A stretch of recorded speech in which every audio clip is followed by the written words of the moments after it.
Have you heard? They have new daily meal deals at Popeyes. A different meal with side every day of the week for the same price of just $3.99. Monday is chicken soup with rice. Tuesday for the chicken bowl. 2 tenders on Wednesday. A loaded chicken wrap on Thursday. It's all about that shrimp on Friday. Chicken nuggets to start the weekend. And the mixed 2-piece to finish. The new daily meal deals from Popeyes. A different meal every day, served with the world famous best dressed chicken for only $3.99. Only at Popeyes, Louisiana Kitchen on Eastern Avenue.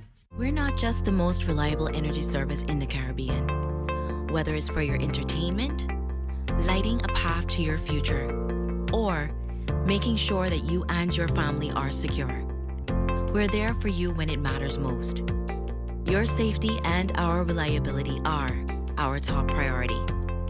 We are committed to remaining the #1 utility service in the Caribbean. We are CUC.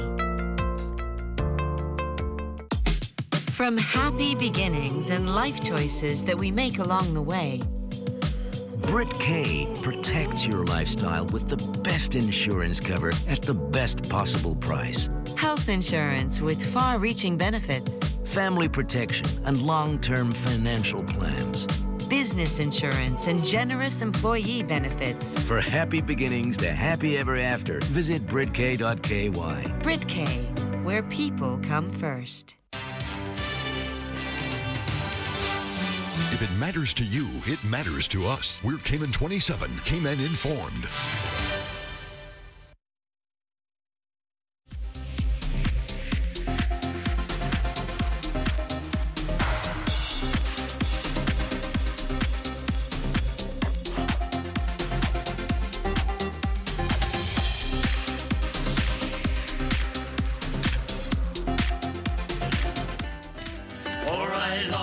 You walk upon my sand.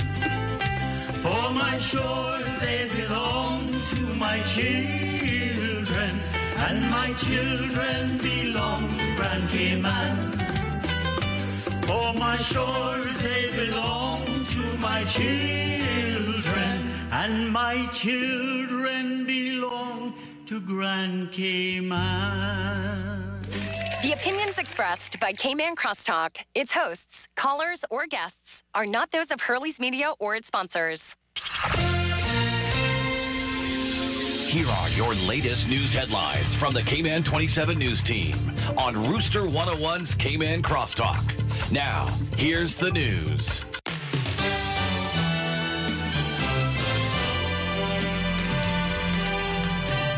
Cayman's new governor meets with the media. What's up, everybody? I'm Doug Dodds. Here's today's top stories from the Cayman 27 newsroom. Cayman's new governor, A.G. Martin Roper, laid out his priorities for his new post and addressed topics from Brexit to LGBT rights on Thursday. The governor spent the morning of his 4th day in office talking to the media about some of the biggest issues facing the country. Mr. Roper began by noting that his tenure comes at a time of increased tension between Cayman and the UK. He said his goal was to nurture and strengthen that relationship. He listed his top priorities as promoting peace and security and supporting the financial and tourism sectors, championing trade and investment, upholding rights, and ensuring the islands are disaster ready. In other news today, National Roads Authority Managing Director Paul Parchment has been fired. The NRA board announced his termination on Thursday, effective October 31st. His dismissal comes several months after the board launched an investigation into possible misuse of NRA resources by a senior employee. And finally, this morning, 2 men have been arrested on suspicion of assault and grievous bodily harm following a violent altercation and collision Wednesday night on Shedden Road. The 2 are believed to be involved in an incident that left 1 man in hospital. According to police, the victim sustained a laceration to his head after a machete attack on Shedden Road or near a Shedden Road bar. They say the man fled the scene and was later hit by a car. He's in stable condition and 2 suspects remain in police custody. For more news on these stories and others, click on Cayman27.ky or watch the news tonight at 6 with a replay at 7. For Hurley's Media, I'm Doug Dodds. Have a great weekend.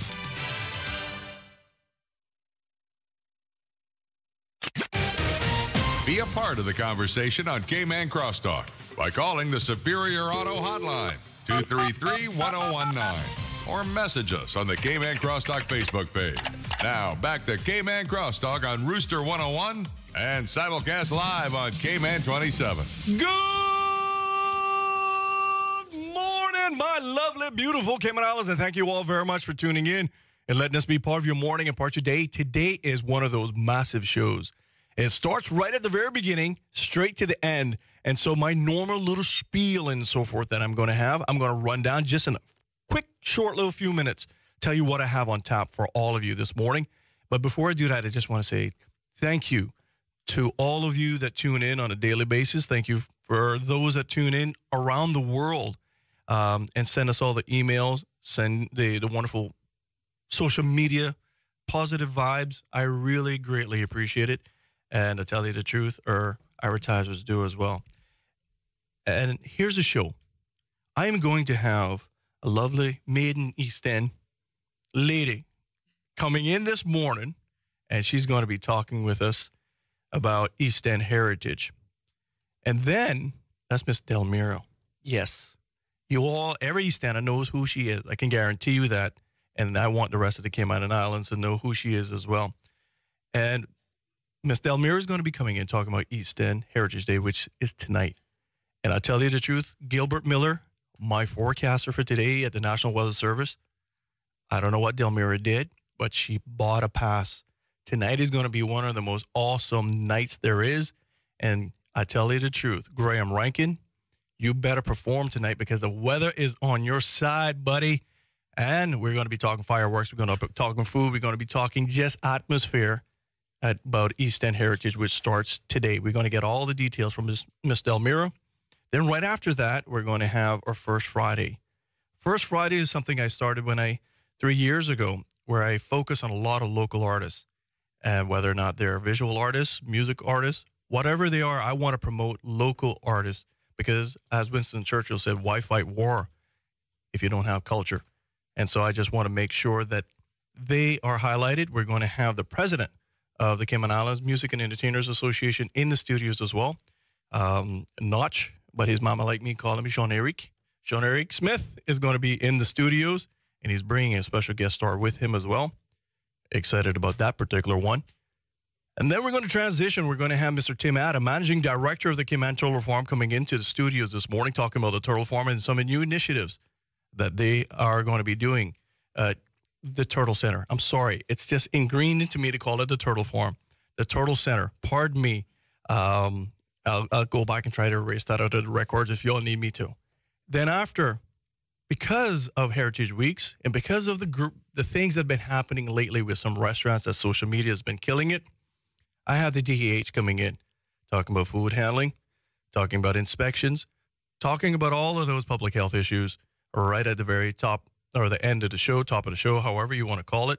And so it's going to be a jam-packed show, and it's going to be infotainment for all of you this morning. But I'm going to transition quickly into one of my favorite things, our wonderful Heritage Days. And I got probably one of the best ambassadors that there is for it, especially ambassador for East End. I got Miss Delmiro in the studios with me. Good morning, good morning, good morning. Good morning, good morning. How are you? You know, I'm brilliant. When I saw you this morning, I saw all of East End walking in through the door. And I said, you know what? It's beauty, grace, and loveliness. And that's always what I think of East End, to be honest with you. East End is a special place for me when I go there. And it's especially for school children. I hope, to be honest with you, there's a lot of school children, not just only East Enders, because they know East End. But I hope that every school from West Bay and everything else just have an excursion out today and meet people like Alan that I just love to sit down and watch and even just listen. It's just going to be a beautiful day. And talk to us about your Heritage Day. Lunchtime is around the corner. I would imagine people are probably going to take off or work late tonight just to go and get a lunch from East End. I would like to extend a very, very warm invitation to the people of the Cayman Islands to come to the beautiful district of East End as we celebrate and honor the people of these islands and our culture, which is our DNA, which is our inheritance that was given to us by our forefathers. Preach it, girl. And we need, as Caymanians, to stand up and rise up and embrace this because it is our identity. It is our soul, our passion to know where we are coming from in this country, but to also hold it close to our hearts and have pride and honor as we celebrate. I mean, when we look around us, We have many different nationalities, and when it's Jamaica Independence or Honduras Independence, I go to those celebrations. But today it's about the Caymanian people, and I want to invite all of the residents, all of the visitors of these islands to please come out and celebrate with us, because this is who Cayman is. This is who Caymanians is, and this is what we call Caymankind. But in the beautiful district of East End, we have made our heritage village come alive, and we have set up several tours and demonstrations that are going to be done throughout the day. Admission is free. The gates open at 11 a.m.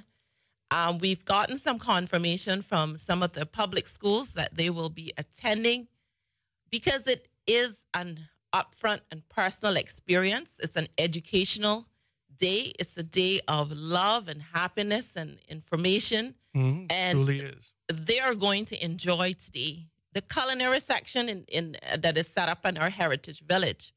We are using the original recipes of our forefathers. Now, you know what East End food. Come on, tell me about it. It rivals Westpick. It is. Honestly, I go almost every year, and I try to get early because the lines build up, Delmira. And I know you see me there on Heritage Days and so forth. The food is absolutely spectacular. And in fact, most of the time my friends go, I'm running late. Are you there? I need a fried fish. I need turtle stew. I need conch, and it just, the list goes on. So I come back with, at least 5 or 6 dinners in each hand. Yeah, it was, just me being in the district, seeing the people, the preparation that was being done, the things that were being put together for you to come out and enjoy today.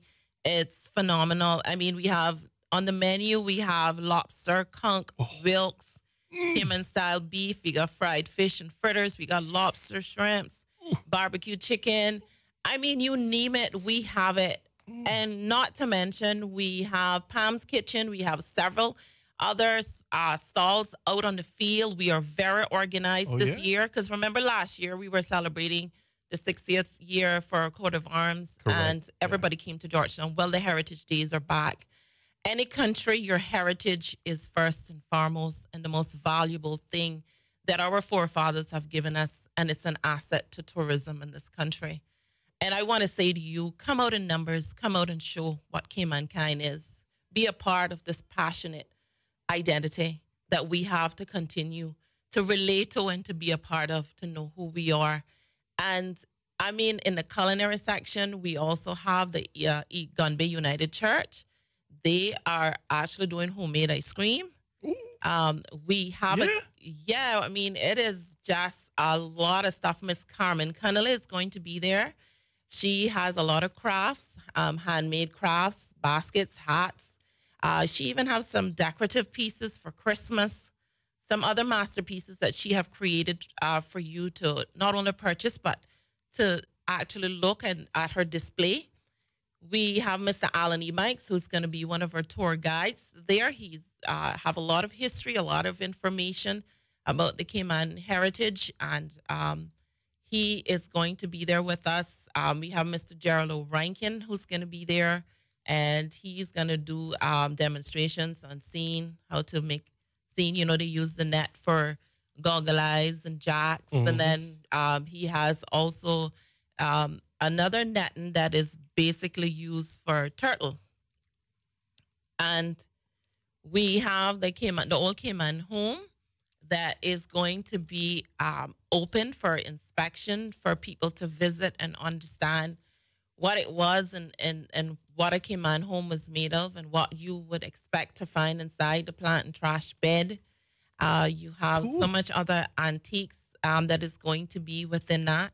We have a castle. We actually have somebody doing coconut water that's going to be on sale. You can buy a fresh coconut.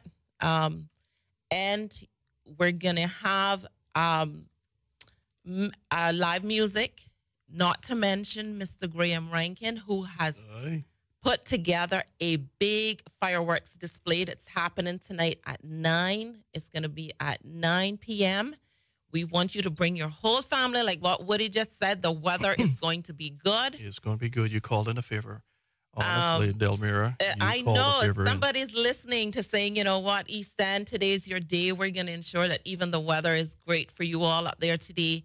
We have a children's corner where the children can come out and enjoy the Bunsen Castle. We have old-time games, Woody.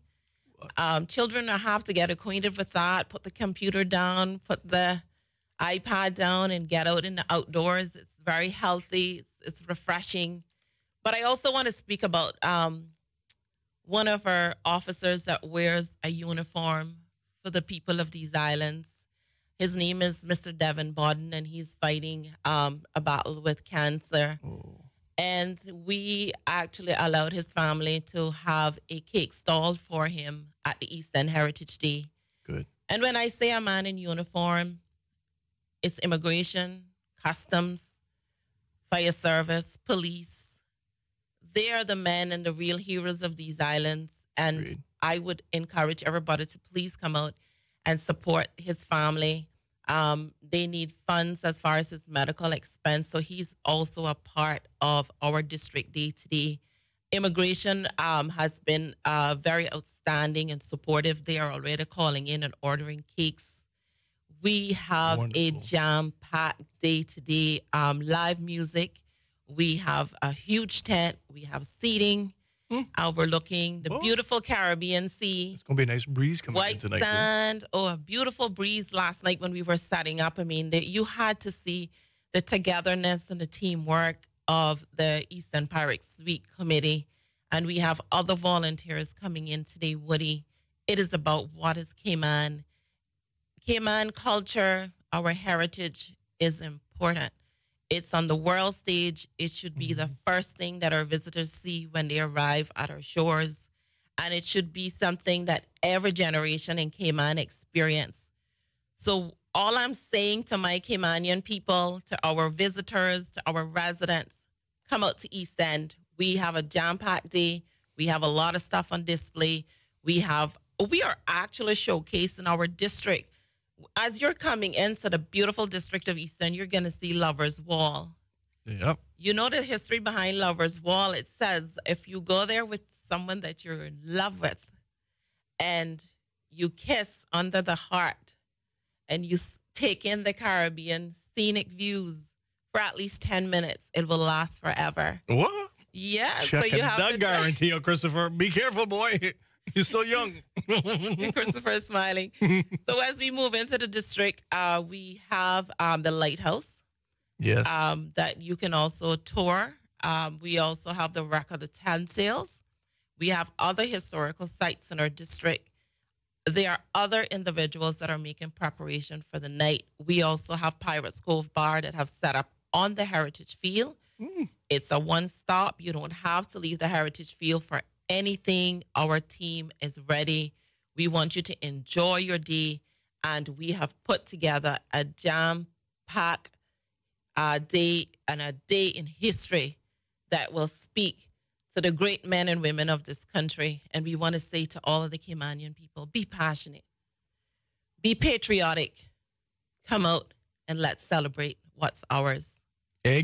My gosh, Delmira, that was awesome. You know, when I just want to know, I saw on your flyer, you know, you started like 11 and on till it like dot. And East End is like the party. But so we're just going until what, daybreak? Listen to me. If we listen to me, when the crowd comes out, you know how the parties happen in East End. Absolutely. We're going to go till the morning. If we need to go till the morning, after the fireworks, there are going to still be food vendors there. We're going to have a lot of entertainment, live, happy, all of the right music.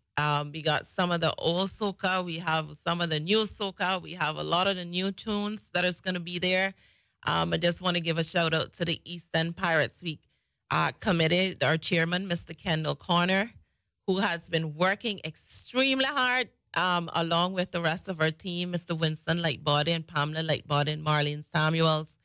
They are some of the main people, Jimian, jerk chicken is going to be there too. You know, Jimian has the best jerk chicken in Cayman. Absolutely, gotta go East End just on a Friday night, just for that. Yeah, so what you do is, I know they normally give half a day for Culture Day. I'm not sure if it's happening this year.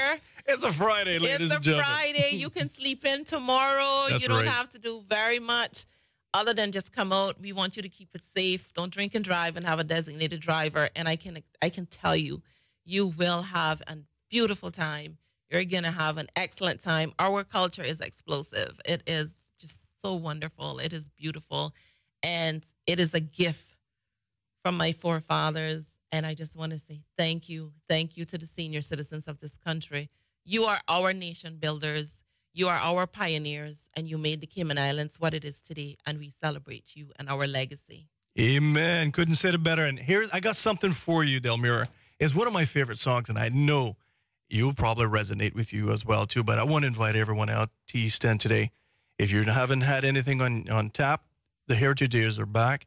And I'm glad that they're back, and hopefully we can get a little bit more support for them in the future. Next year will be better, bigger, and better.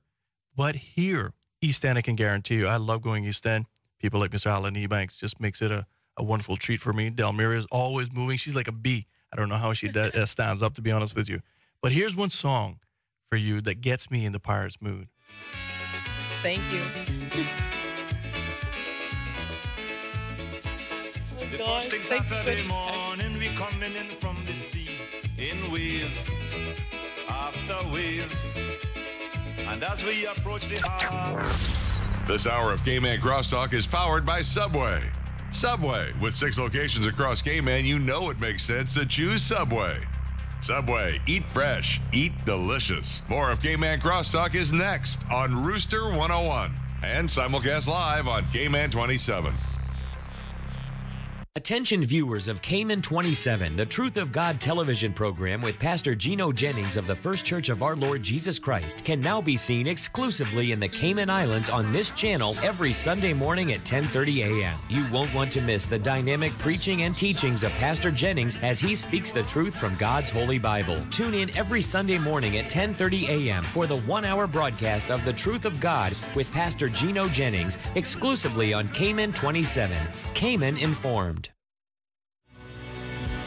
Watch as global adventurer and filmmaker Marlon Dara journeys across the world's most beautiful countries and cities. You'll explore breathtaking landmarks, art, and architecture from the Caribbean, Europe, Central and South America, and so much more. Immerse yourself in the local culture, history, and beauty as you follow his endless journeys of adventure every weekday, only on Cayman 27. Sometimes having a middleman is not a bad thing, especially when it comes to insurance. Do you know that when it comes to cost, ease, speed, and peace of mind, insurance brokers ranked higher than when customers buy direct? So, for all your insurance needs, call Fidelity Insurance. We're the middleman you want. Call us today at 949-7822. Fidelity. We're good for you. Of the finest liquor stores on island are located on West Bay Road on beautiful 7 Mile Beach. Tortuga Fine Wines and Spirits, Governors Square, the greenery near the Strand, and 7 Mile Shops Plaza. Tortuga Fine Wines and Spirits boasts the widest selection and even offers free wine and spirit tastings at all 7 Mile Beach locations every Friday from 5 till 7 p.m. Family owned and operated since 1984.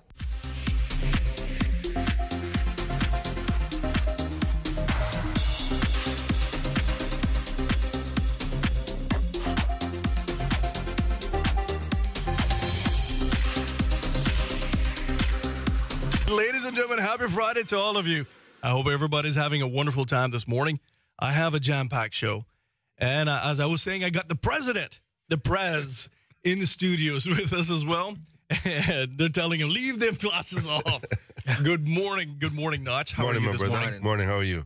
Excellent. And you brought a local artist with you as well. And I just want to sincerely thank you, my friend, for, our first Fridays, because you and I share the same passion of making sure that we celebrate local artists and uplifting them, because we got some serious talent here. Just exposure sometimes is all I really, really need to take them to the next level. Absolutely. Absolutely. That's what it's about at the Music Association, just making sure that the young talent is exposed and that as I was coming up, I was listening to the lady from East End, Delmira, and she was talking about the foundation that came on and, the elders and the ones who have gone before. So it's just about remembering them while we also give an exposure to the younger artists coming up, artists just like Janez, who's with us today. Yes, sir. Thank absolutely. you. Thank you for having me, man. I appreciate it. Trust me. Really do. Brother. But the thing with it is, when we're talking, how we need to promote them. And I just want to say to you, Mr. President, that, just from afar, and this is just my opinion, in my opinion only, usually people have their own, just like everything, we all got one thing. But having said that, just from my perspective, you have been really working over time since you took on the title and the great responsibility of president. I've watched it. I've seen you. We heard it the other day, even from the chief pirate, hounding, persistent. You have to be. And consistent with your messaging saying, look, we have talent here. And I have been charged with a responsibility of making sure that we can highlight as much as possible that great local talent. And you don't stop. You do it here at Hurley's Media and everywhere that I hear. So I just want to say, a lot of people take on titles. A lot of people take on roles. But not a lot of people, my friend, really take on the responsibility of following through to the nth degree. And I think from my perspective, I think you've been doing an awesome job. I really appreciate that. It's I really do. It's a thankless job. So that's definitely not the norm. But I just, it's what comes with the territory, The music industry in Cayman is essential to our culture.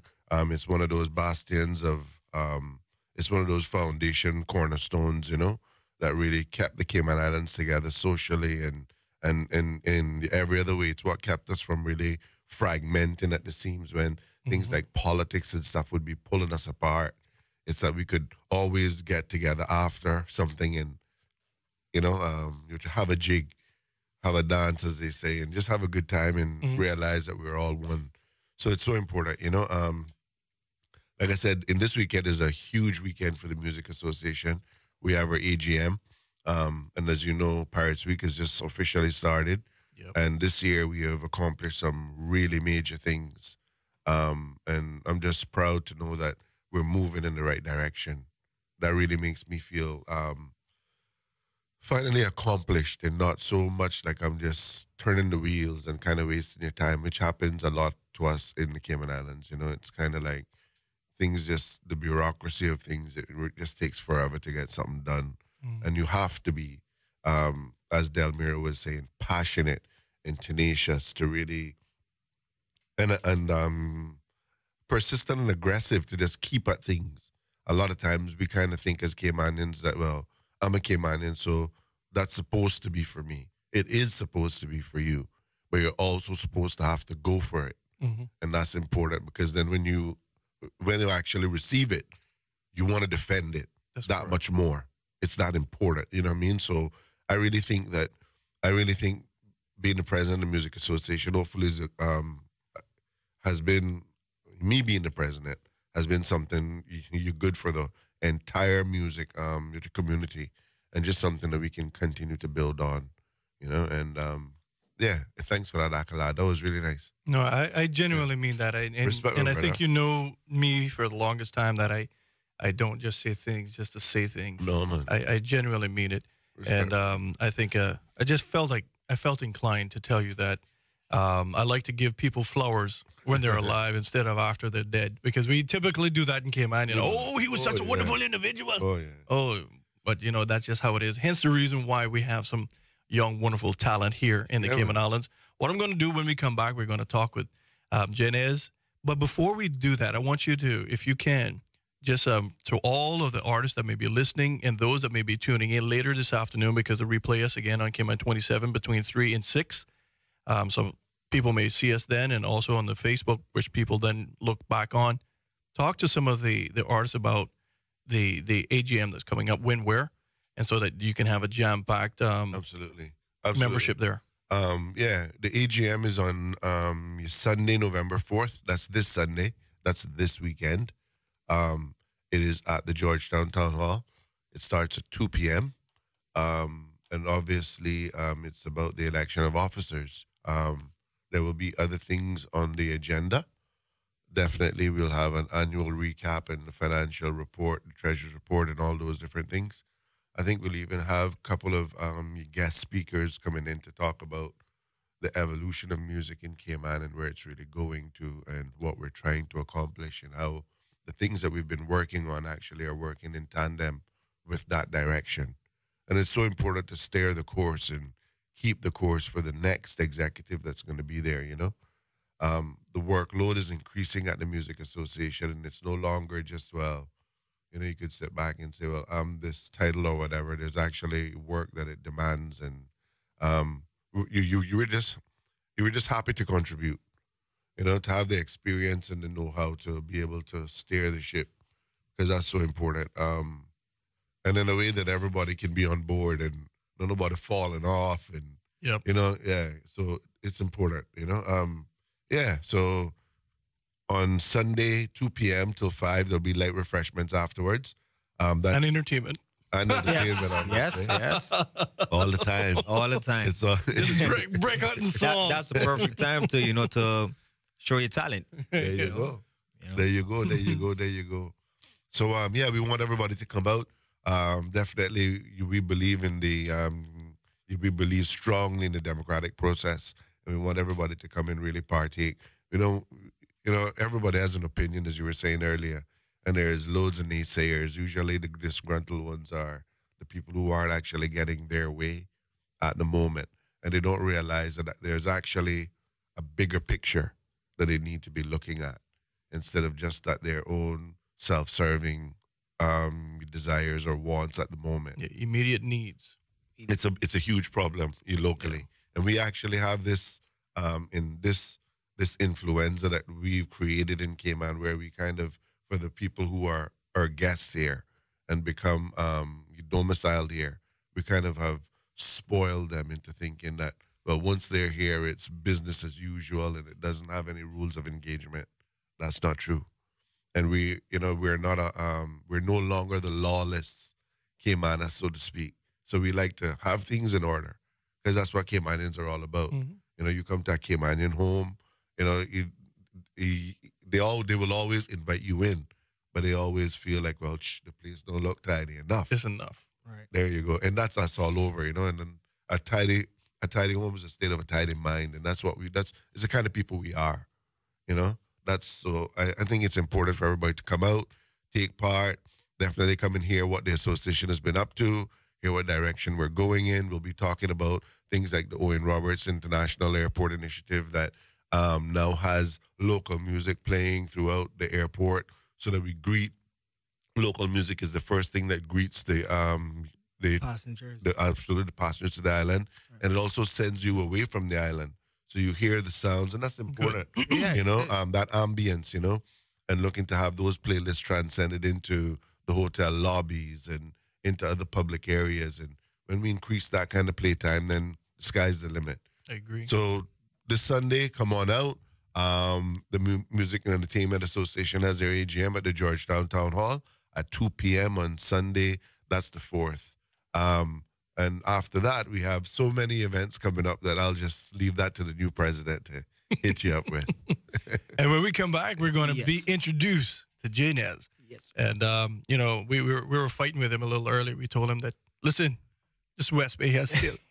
We'll be right back after the short message. This hour of Cayman Crosstalk is powered by Subway. Subway. With 6 locations across Cayman, you know it makes sense to choose Subway. Subway, eat fresh, eat delicious. More of Cayman Crosstalk is next on Rooster 101 and simulcast live on Cayman 27. Like fun. A tropical storm watch has been upgraded to Hey, I've been tracking the storm, and it's looking really dangerous. Yeah. You're in a new place. You gotta prepare. No, put that down. You need canned goods, not canned I get it. soda and yes, water. Sis, You need plenty water. of water. Here, water.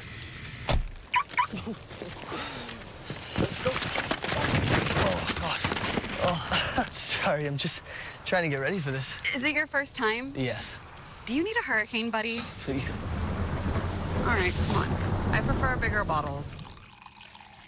Kind of shame it took a hurricane for us to finally hang out. Yeah, I know, right? Hey, sis, it's kind of bad time. Hey, good news. The hurricane warning's been lifted. I saw online the storm has changed direction. Oh, so I guess you get to go back to your place now. Where are you? That's not your apartment. Please pick the flowers. Bye, neighbor.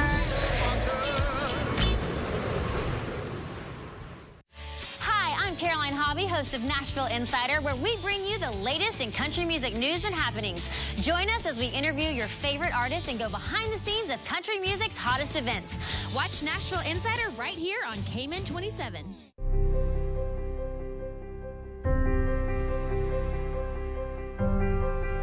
A timely response. That matters. Owning your own home. That matters. Supporting our community. That matters. When your child smiles, that matters. Good encounters, great experiences. It matters at Cayman National. Story for everyone. Come, reach for the moon at the Hartwell Theater November 1st through 25th. Buy your tickets at Funky Tanks, Foster's Airport and Strand locations, and Healthcare Pharmacy Grand Harbor, or online at artscayman.org.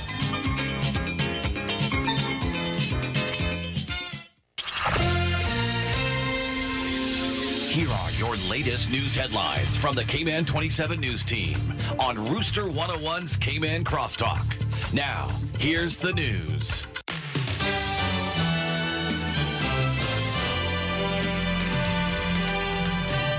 Cayman's new governor meets with the media. What's up, everybody? I'm Doug Dodds. Here's today's top stories from the Cayman 27 newsroom. Cayman's new governor, A.G. Martin Roper, laid out his priorities for his new post and addressed topics from Brexit to LGBT rights on Thursday. The governor spent the morning of his fourth day in office talking to the media about some of the biggest issues facing the country. Mr. Roper began by noting that his tenure comes at a time of increased tension between Cayman and the UK. He said his goal was to nurture and strengthen that relationship. He listed his top priorities as promoting peace and security and supporting the financial and tourism sectors, championing trade and investment, upholding rights, and ensuring the islands are disaster ready. In other news today, National Roads Authority Managing Director Paul Parchment has been fired. The NRA board announced his termination on Thursday, effective October 31st. His dismissal comes several months after the board launched an investigation into possible misuse of NRA resources by a senior employee. And finally, this morning, two men have been arrested on suspicion of assault and grievous bodily harm following a violent altercation and collision Wednesday night on Shedden Road. The two are believed to be involved in an incident that left one man in hospital. According to police, the victim sustained a laceration to his head after a machete attack on Shedden Road or near a Shedden Road bar. They say the man fled the scene and was later hit by a car. He's in stable condition and two suspects remain in police custody. For more news on these stories and others, click on Cayman27.ky or watch the news tonight at 6 with a replay at 7. For Hurley's Media, I'm Doug Dodds. Have a great weekend. Be a part of the conversation on Cayman Crosstalk by calling the Superior Auto Hotline, 233-1019, or message us on the Cayman Crosstalk Facebook page. Now, back to Cayman Crosstalk on Rooster 101 and simulcast live on Cayman 27. All right, ladies and gentlemen, happy Friday to all of you, and thank you all very much for tuning in. Let us be part of your morning and part of your day. And before I get back in with the president, the immediate president of the Cayman Islands Music and Entertainers Association and local artist, Jay Nez, I got to read this for all of you. It says, spend $25 in fuel at any Esso service station and get a chance to win. Jay Nez, I think you might like this one. A chance to win $5,000. You mean? In cash, brother. In cash. Hard, cold cash. We got to do a song with that one, Janez. Yes, sir. Every week for 5 weeks, we'll be choosing one winner. You can win by simply fueling up and weekly spin and win events. That is $30,000 in cash and prizes to be won. And that's at all Esso service stations. So drive into an Esso station today, and you just might be that winner of $5,000. Yes, sir. That would be me. Oh man, I'm claiming it first, bro. I'm claiming it first. Sweepstakes winner.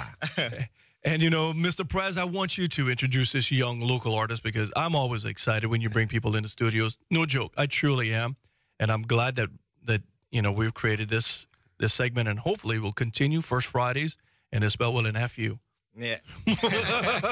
Yeah, but it's a good introduction. It's a good segue into the local, the younger local Cayman generation, you know, that's coming up.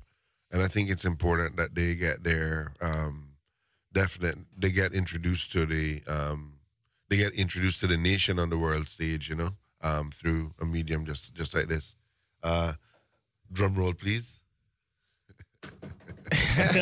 Ladies and gentlemen, introducing to you, producer, artist extraordinaire, Jay Nez. Oh, you mean? Thank you for having me, man. I really appreciate it, you know. Well, I'm glad that you're here. You know, Jay, just tell us a little bit about you and about your style of music as well, and if there's anything and anywhere that we can actually see you, if there's some music videos, some songs, however that we can try to promote you and uplift you, to be honest with you, because thank you. You know, as a young local artist, I can see the passion coming out through you. Yes. And as the president was saying, see, to me, he will always be my juvenile, right? And he'll give you the history of where that comes from, way back when. Right. But he can tell you the struggles of probably going on 30 plus years in the music industry locally. And the one thing that I hold passion, same thing with the president, is that we don't want your enthusiasm to wane at any capacity, at any time whatsoever, because I truly believe that you've been blessed with a gift, each one of us have, and that's you're living that passion. And sometimes life circumstances can push it out of that passion. Right. And so if we can make sure that you can keep riding that wave as long as possible, yes, sir. You know, that's the goal, to be honest with you. And I hope that you will ride that wave and you become bigger than Jay-Z, which is, I think he's worth about $620 million. That's the goal. That's the goal. You got, I mean, he set the bar. Yeah. So I can try and to pass tell you the truth, to be honest with you, he's not that great of a talent. That's just my opinion, but I think with all respect, he is. Listening to you, know what I'm saying? Listening to you, and seeing your passion. Yes, sir. Honestly, when you compare the two and you close your eyes and you be honest with yourself, you're a lot better. But go on. Thank you very much. Thank you. I really appreciate that. I go by the name of Jay Nez. I've been doing music for quite some time. Started back with CBR. A lot of people know me from there. And I transitioned into a solo artist. And pretty much my style of music is the Caribbean, you know, flavor fused with pop, you know, even to the soca, you know, getting into the soca a little bit too. Good. But with my music, there's no boundaries because I'm a producer, I'm a writer. So I have to cater to all genres. Mm-hmm. So that makes me more diverse, you know, as an artist too as well. So, yeah, definitely been doing music a while. I've worked with, you know, superstar Safari. I've collaborated with him. Also collaborated with Chanel from Young Money, Lil Wayne's artist. Mm-hmm. We have a record and a video. By the way, if you want to see my videos, you can go on JNS Music TV. That's on YouTube, JNS Music TV. And I've collaborated with a few artists in the industry, as well as producers too, as well. I've worked with Major 7. He's a big producer. He produced Jay-Z and Rick Ross, The Devil Is a Lie. And the list goes on. So I've been pushing on, you know, as an artist for the longest and been climbing the ladder, sorry, you know, and I appreciate the comments that you make because that gives me motivation to keep going. Because, you know, at times, like we say, it gets discouraging when you have your normal life and, you know, you're trying to pursue a dream. Mm-hmm. So but it's not going to stop until the wheels fall off. That's how I feel. I hear you. And, you know, I'm looking at some of your videos right here. Janez, Yes, sir. You know, I'm looking at that one, and then also looking at the other one, too, My Little Angel. Yes, and sir. I would imagine that is something that you probably wrote. Yes, sir. And I would imagine that's your inspiration. My beautiful little daughter. You know, Yes, sir. tell us, I mean, where you hope to be honest with you, Janez, and what we can be looking out for from you, and how we can, on an island, support you as much as we can. Well, in the near future, I say near, that's very soon, I would like to be, you know, doing music full time, you know, as a profession. Good. You know, producing, traveling the world, recording, you know, in waving that Cayman flag all over the place to let them know, like what you said, Cayman has talent. And I truly believe that an artist, and all of us, I would say, all of us, because all of us are talented, we're going to make it. We just got to keep pushing. Yeah. We have to keep pushing. And right now, currently, let me plug this in. I have my single, Island Pretty, that's on the radio. I thank everyone for their support. I really and truly appreciate it. It's doing good. The video is soon drop. You can follow me on my Instagram, Janez Music, and you will find the updates on my social media as well as my Facebook. Same thing as Janez Music, and you will get the updates with when the video is about to be released. But in the near future, like I said, I want to be doing music full time. Well, I'm glad to hear that. Gentlemen, I want you to put your headphones on for me, please. Yes, sir. And Janez, I'm going to do something for you. Yes, sir. And for a listening audience as well, right before we kind of end this particular segment and then we go on to the next one. But I just want to play this for a wonderful listening audience as well. It's something about you island girls. You have a tight grip on me. You island pretty. Hey, it's all of you island pretty. You island pretty. All of you island pretty. Yeah. Cayman, turn it up. How you mean it? Me love off my island girls. Anyway you there, you know me have to find her. Tick like a clock and you're nice and firm. When you step in at the dance, everybody head turn. Love the style, everything about ya. The food where you eat and all your culture. You love dance all and you love soca. Me love it when you bubble up like a soda. When you whine, it's so unique. You make me stand at attention when you fling it on me. Your gorgeous smile brings out your beauty. I've been around the world, but none pretty like the West Indies. To the top, you island pretty.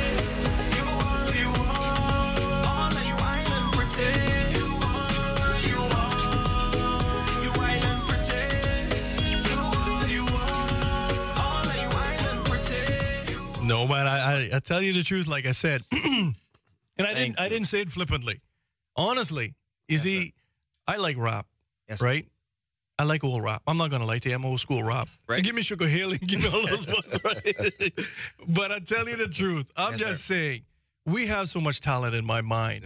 When I listen to that and I listen to other things around, you have a real smooth style with you. That you're bringing all the genres together. You got dancehall, you got soca, and you can hear that, which is a great mixture. And that shows that you, as a young producer, is looking at all the various different things and melding things together. We're going to get a different style of music from you. Yes. And that's why I'm so very proud to have you on the show this morning. And I wouldn't mind coming back, Mr. Prez. We got this last segment. Absolutely. I want to continue just talking about how you're trying to develop young talent as well. And I hope that you're one of those finalists in that $5,000 run-in. Yes. For Pirates Week. I tell you the truth. Sir. Not just filling gas up today, you know. No. But it's Cayman, you feel me? All right, here. I got to do a little time check right now, and maybe you can help me, gentlemen. And in fact, maybe I can make you do a little. Both of you cut a little album for me. Eat fresh, eat delicious. I know the president knows it. we live in the same area, so there you go. All right, ladies and gentlemen. He might eat his studio. Yes, sir. Ladies and gentlemen, Time check right now is 7:47. Time check is brought to you by our wonderful friends at Subway. Yes, ladies and gentlemen, if you're running a little late this morning and you need coffee to help you out, well, I tell you the truth, Subway has now a new coffee station. It's not really new, but here's a new deal with it. All 6 locations, you walk in, you get a cup of coffee. And guess what they will give you, Janez, with that cup of coffee? Absolutely free. Guess what it will give you with that coffee for free? You purchase a cup of coffee, and they will give you a free cookie of your choice, buddy. Oh, for real? For real. Every location, you just buy a cup of coffee and a free cookie of your choice. They're going to get tired of seeing my face now. And, you know, there's 6 locations. But here's this one. They got 2 locations open 24/7. So if you go in there 3 o'clock after producing one of your albums or one of your night parties, you can actually go 3 o'clock. You can go down to West Bay at Centennial Towers or right in the center of town at Anderson Square. Subway. Ready, Prez? Eat fresh. Eat fresh. Eat delicious. This hour of Cayman Crosstalk is powered by Subway. Subway. With 6 locations across Cayman, you know it makes sense to choose Subway. Subway. Eat fresh. Eat delicious. More of Cayman Crosstalk is next on Rooster 101 and simulcast live on Cayman 27. Sometimes having a middleman is not a bad thing, especially when it comes to insurance. Do you know that when it comes to cost, ease, speed, and peace of mind, insurance brokers ranked higher than when customers buy direct? So, for all your insurance needs, call Fidelity Insurance. We're the middleman you want.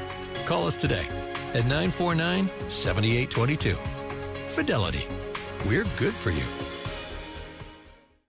We do a whole lot more than just cover your floor at Paramount. Carpet, any style, carpet or tile, insulation and drywall too. Everything's beautiful, come and see. The Paramount name means quality. It'll be a brand new world under your feet. We do a whole lot more than just cover your floor at Paramount. Carpet. It's a beautiful planet, and right now you can see it right here on Cayman 27. In this series, we'll travel to some of the most fascinating places as we explore the UNESCO heritage sites found around the world. From Stonehenge to the Grand Canyon, there are thousands of sites that will leave you in awe. Beautiful Planet is a series that will take a closer look into these wonders of the world. Join us to witness this beautiful planet. Ever wondered what smart health insurance feels like? Premier Health's 24/7 worldwide health insurance does most of the thinking for you. 1,500 CGI health claims are settled daily. 55% of claims settled automatically. You can access your health plan almost anywhere, anytime. And have smart wellness with online data tracking. And more provider choices for you and the people who matter most. Premier Health is smart health insurance, and it feels good. Brit K, where people come first.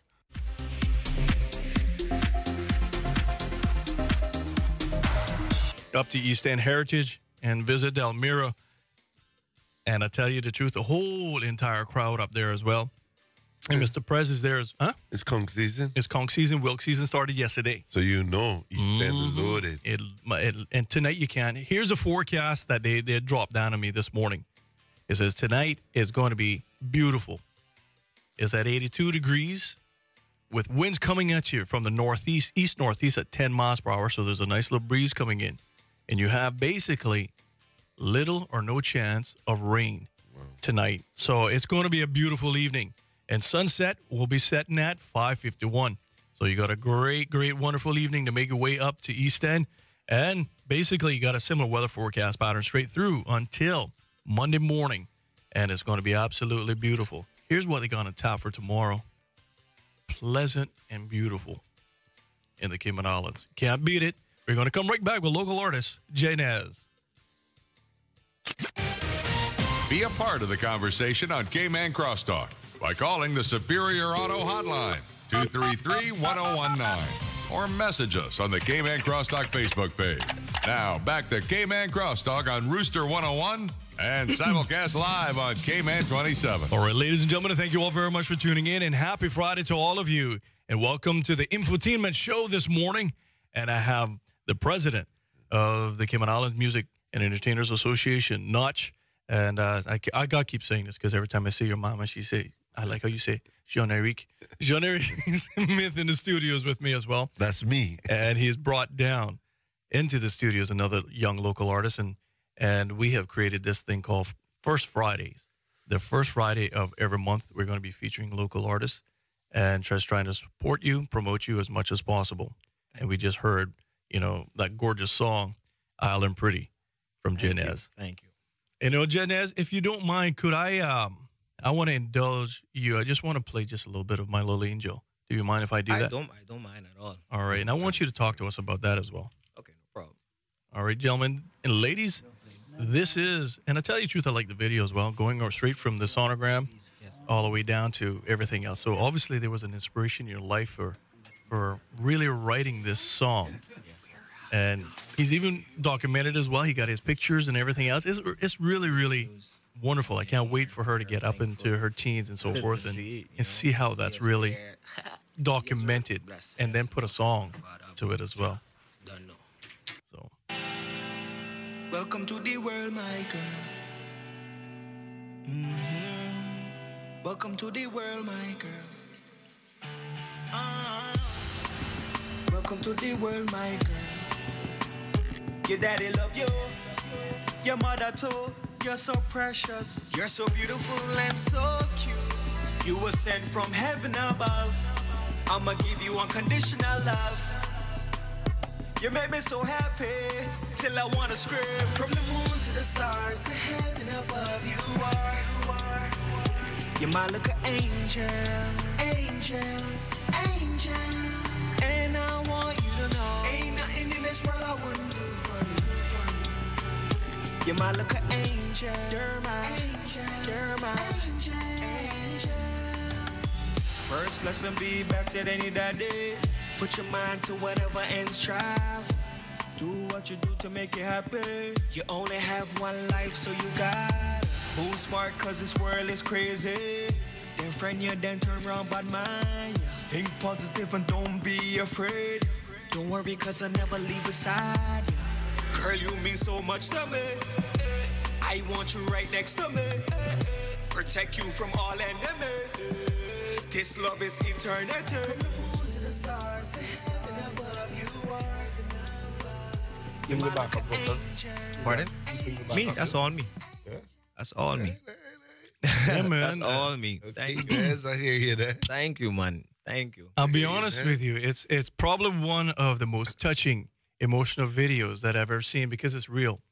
It's documenting your whole entire beautiful daughter's life, just from basic finding out that she was there within your wonderful partner's belly, and then going all the way up to being born. It just chronologically goes straight through the whole entire thing. And I just want to say it's one of the most beautiful things because when he sent through who it was, like everything else, I do a little prep. And I went through it, and that's why I said, I believe, just me, and it's just my opinion, yes, sir. But I really believe that you have a great talent, you have a great smooth style, you have a look about you as well. And we just need to make sure that you are pushed to the next level. And I hope that we locally could give you that avenue, and that Caymanians will promote you a little bit more, and hopefully all our radio stations will carry, as much music of you as possible. Yes, sir. Thank you. Thank you. Thank you. Trust me. Thank you. And remember, ladies and gentlemen, if you want to see these kind of videos and a little bit more about Janez, it's Janez Music TV. Just simply type that into YouTube or just go Janez as well. Chris? Chris? Chris? What about Chris? So when you can join a music association like Janez, man, you can come and sign up and get, you understand? You can be on first. Yeah, you were waiting, man.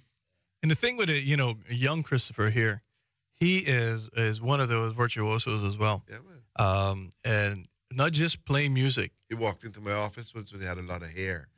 Flashing his hair. So I sat down there saying... So he's got a little bit more mature now. So I sat down saying, watch this youth, man. He's on TV now, so he's got to be a little bit more mature. But, I just don't go in a room with him and do music trivia. He'll mess your mind up. That boy Chad is like a walking encyclopedia when it comes to music. Music. That's great. Man. That's great. All different genres and so forth. It's so important when you can put people together with different talent pools, because it's like putting two chefs in a kitchen, and one's like an Italian chef and another one's Caymanian. A Caymanian. Yeah, absolutely. And like what you get is a fusion, you know? Yeah. And that absolutely sure. that's important. And that's the Very stuff, important. That's the stuff that actually makes music go around the world. It pushes the music. I mean, because it always stays fresh. Yeah. It's always innovative, but it always comes from somewhere, a root, you know? So in that root that you have of, let's say, an African backbeat or a drum beat, drum pattern, whatever, you have all these other nuances that just identify something into what it is, you know? Right. It's so important. Come on board, man. You and all the other young cats. Well, That's you see, important. that's why I liked about your music, because, for example, Island Beauty is that fusion. And like as I was saying, Island Pretty.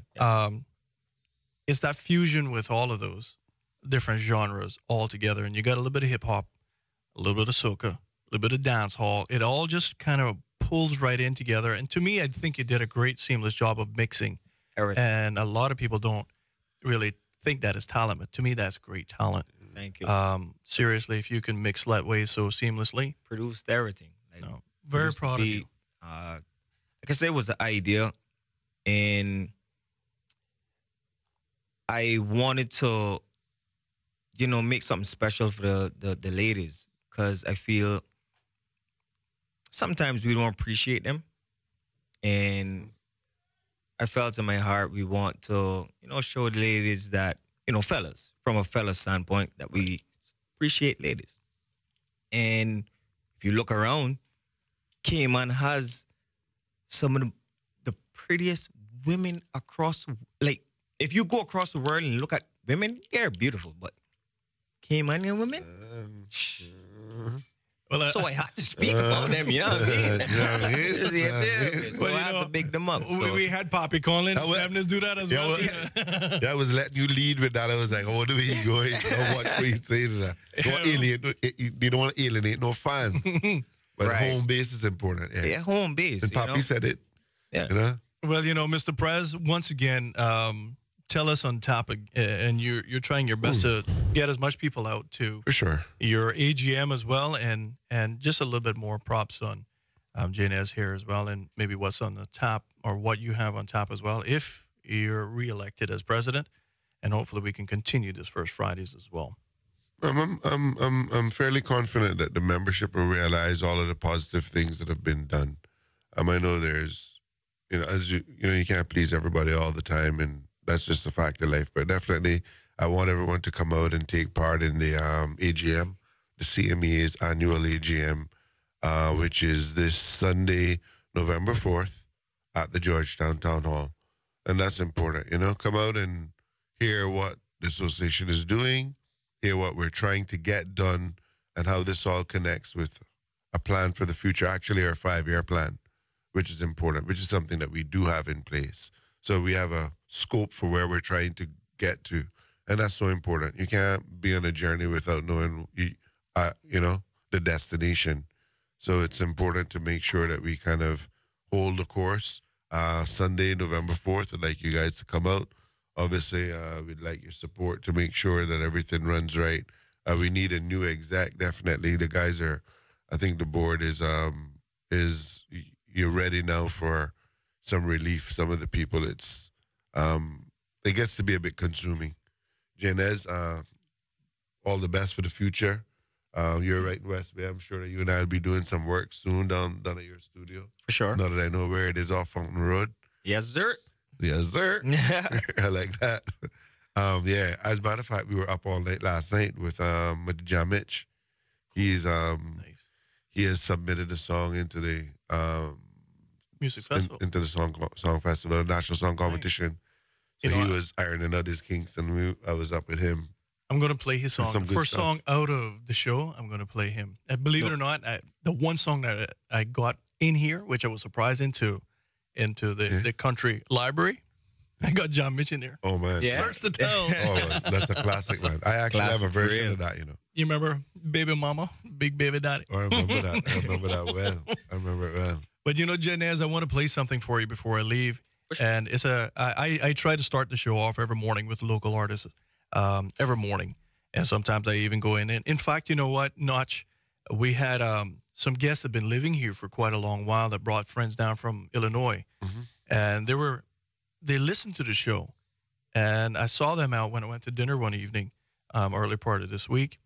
And they asked and they requested to play the 2 songs. So we actually got late into the show because I was playing Steve McTaggart, Come Back Home. Oh, man. And then also that's Cayman by Dave Martins. That's a great song, bro. Because they wanted people to see what they fell in love with 24 years ago when they first came as well. But Janez, this is one of my favorite songs. To me, when I hear this, I know we're going to sing together. I did it last week as well when he was here.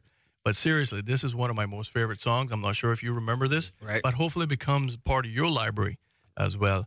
But to me, this gentleman is one of the greatest minds in the world. One of the greatest songwriters in the history of the Cayman Islands by far. Absolutely. The pirates having a party, a kind of a masquerade. Yeah. Cayman. I used to hear this all the time. We having a celebration, the plans are already made. We're set to bet. So run and tell your friends and family. Come on, nuts. And come and join the party. No, that's where they got to give it It's a party with them.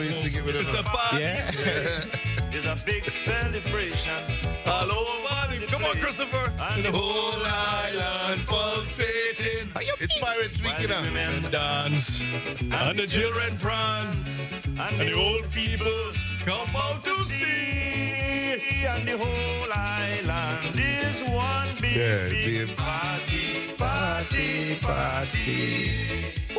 And I just want to invite everyone out tonight as well and meet Miss Delmira and the whole entire East End crew. It is going to be East End Heritage tonight, ladies and gentlemen, and it's starting right at 11 a.m. So the greatest, they claim some of the greatest food. I must admit, they're rival West Bay, it's like a fight-off contest. You know what I'd like to see? A taste-off one day. You have East End here and you have West Bay over there. I mean, everybody else has a good, but that's just my little 2 things. I'm stuck in the middle. But I would like to see that taste off one day. But it will be a showdown still. It is, and we have you singing in the background, and you make a song about it. I have no problem with that. We can do it. Janez, I want you to take your beautiful family and your friends, everybody, today to East End. It starts at 11 and ends ... East End is like the party. And the food galore is going to be there. So if you want to have a great lunch, I would say to your boss, maybe you need to license your car. That takes 2 hours. Just simply go to East End and have one of the greatest afternoons if you can. If not, this evening is going to be great. And Graham Rankin is breaking all down barriers.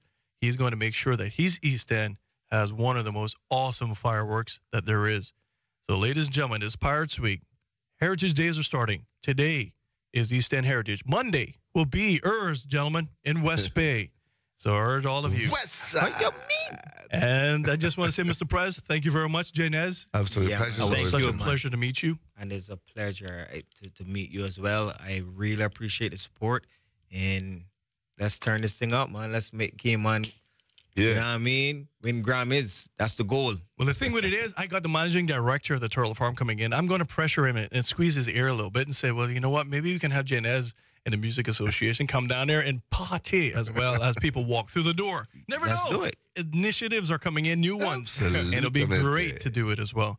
We'll be right back after this short little news break with managing director of the Cayman Turtle Center. I got a turtle farm in my head. I don't know. I still call it Turtle Farm. It's Mariculture Turtle Farm. I don't care what they say. It's Mariculture Turtle Farm for me. And so we're going to have him coming into studios. And so you got to keep tuned in right after the short little news break. The opinions expressed by Cayman Crosstalk, its hosts, callers, or guests are not those of Hurley's Media or its sponsors.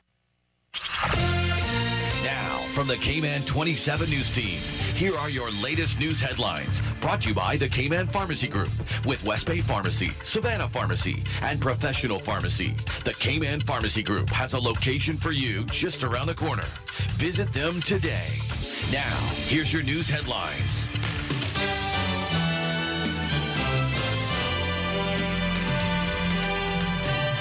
Cayman's new governor meets with the media. What's up, everybody? I'm Doug Dodds. Here's today's top stories from the Cayman 27 newsroom. Cayman's new governor, A.G. Martin Roper, laid out his priorities for his new post and addressed topics from Brexit to LGBT rights on Thursday. The governor spent the morning of his fourth day in office talking to the media about some of the biggest issues facing the country. Mr. Roper began by noting that his tenure comes at a time of increased tension between Cayman and the UK. He said his goal was to nurture and strengthen that relationship. He listed his top priorities as promoting peace and security and supporting the financial and tourism sectors, championing trade and investment, upholding rights, and ensuring the islands are disaster ready. In other news today, National Roads Authority Managing Director Paul Parchman has been fired. The NRA board announced his termination on Thursday, effective October 31st. His dismissal comes several months after the board launched an investigation into possible misuse of NRA resources by a senior employee. And finally, this morning, 2 men have been arrested on suspicion of assault and grievous bodily harm following a violent altercation and collision Wednesday night on Shedden Road. The 2 are believed to be involved in an incident that left 1 man in hospital. According to police, the victim sustained a laceration to his head after a machete attack on Shedden Road or near a Shedden Road bar. They say the man fled the scene and was later hit by a car. He's in stable condition and 2 suspects remain in police custody. For more news on these stories and others, click on Cayman27.ky or watch the news tonight at 6 with a replay at 7. For Hurley's Media, I'm Doug Dodds. Have a great weekend. Be a part of the conversation on Cayman Crosstalk by calling the Superior Auto Hotline, 233-1019, or message us on the Cayman Crosstalk Facebook page. Now, back to Cayman Crosstalk on Rooster 101 and simulcast live on Cayman 27.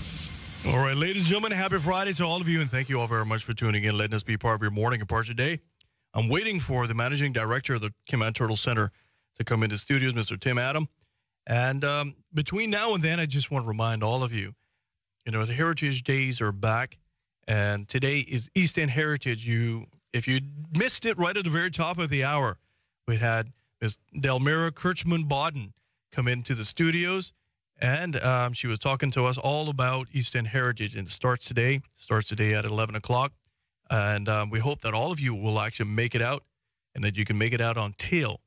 But on around about 9 o'clock tonight, Graham Rankin is really breaking down all barriers and bringing everything in. And that is going to be probably one of the best fireworks that you'll probably see in a little while.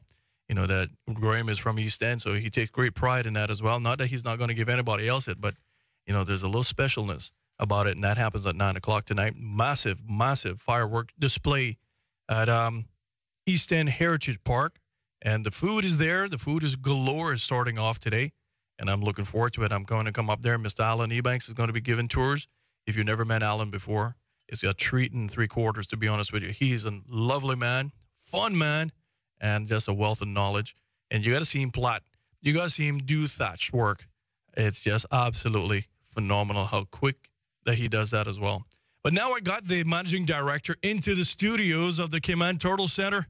And I want to say to Timmy, welcome to the studios. I'm glad to have you here instead of on the side of the radio. But welcome back, my brother. Well, Woody, thanks for that. Very warm welcome. And great to be in here this morning. We got some really interesting things we want to talk about. And, I want to first say, Woody, look, I heard what went on this morning. And I heard you early this morning when you were just opening up, a decent young man like you using 4-letter F words. I said, boy, would it. But, you recovered. You quickly recovered yourself, and you said it's not that F word, it's the center. That's right. That's right. I've been chastised. So I tell you what it really gives me a great segue to get into to talk about something here. As you can see, I got a ton of ideas, and I was sitting and waiting for the show to start for me to come in. I was making a bunch of more notes because there's so much I want to talk, and I don't know quite how much total minutes you think we'll end up having. So we got right until 9:30. Until 9:30. Yeah, wonderful. And then we got DH coming in. Talk about all of the things that's been happening in the island, and also Heritage Days are coming in. So we got enough time, Timmy. Yeah, good. So because the topics I wanted to talk about are some of our initiatives in turtle tourism, in conservation, and I was hoping to maybe get into one element of that, and I think that's probably deserves another day.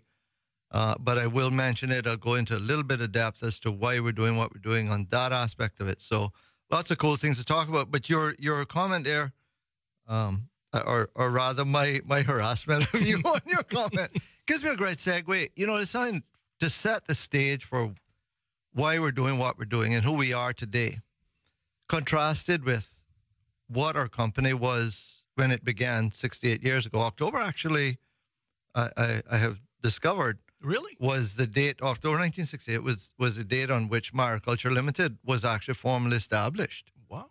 Yeah, Irvin Naylor, who was one of the principals in it, he credits 4th of July 1968 as being the date, because that's the date that he and Dr. Schroeder and the group of them started really getting serious about putting this thing together.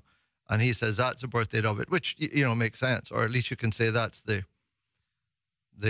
incorporation date. Well, not really incorporation date. I have to be careful the biological terminology I use, but that is the date at which the seed was fertilized. And, there you go. And it's amazing what has transpired since then. So the original concept was conservation of the species through commercialization of species, looking at what happened with the buffalo, you know, the North American bison, and how that had been brought back from the brink of extinction by commercializing it.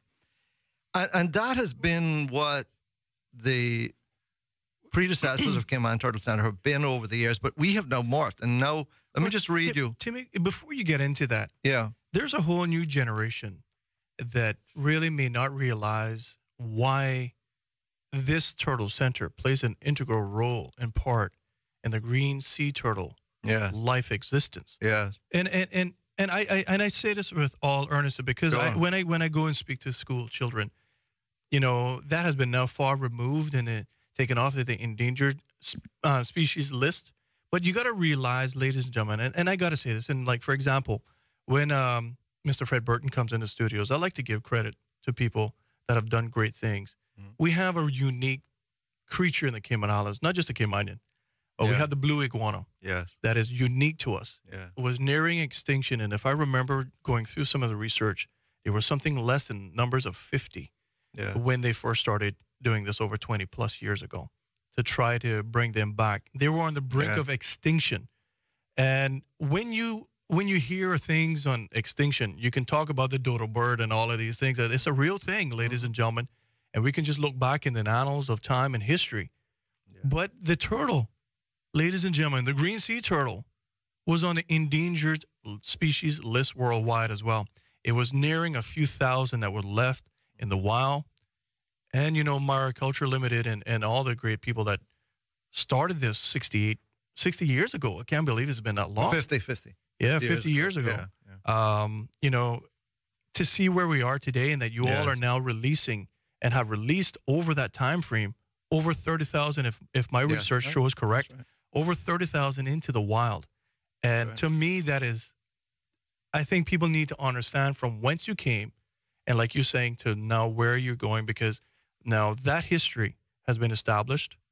The center has done great works globally, and I don't think anybody pays attention to what it did, that it contributed globally to removing this species off of that endangered list.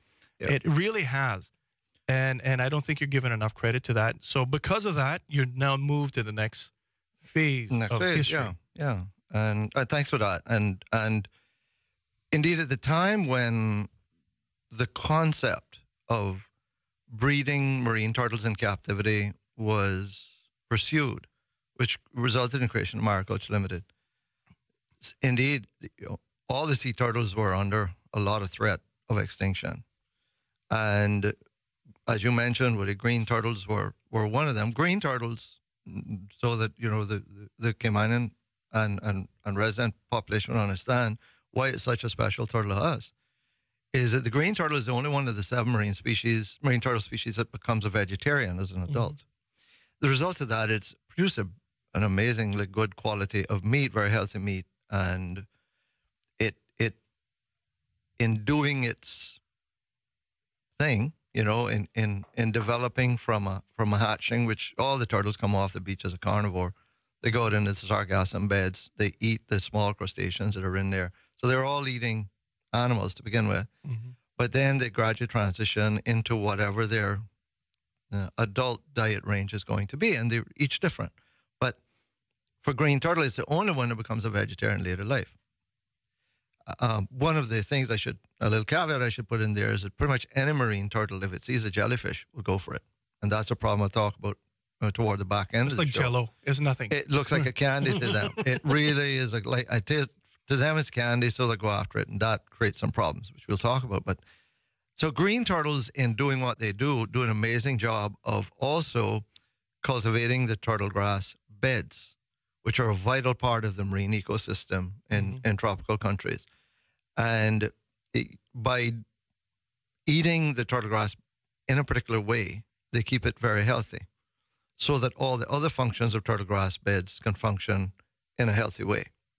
Where you don't have enough green turtles, there's various signs you'll see of degradation in turtle grass beds.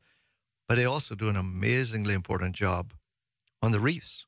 For example, Hawaii has a lot of green turtles, and they don't have turtle grass. They have algae. So the turtles eat algae here and there, you know, both in the Atlantic and those in the Pacific. They eat the algae off the reef.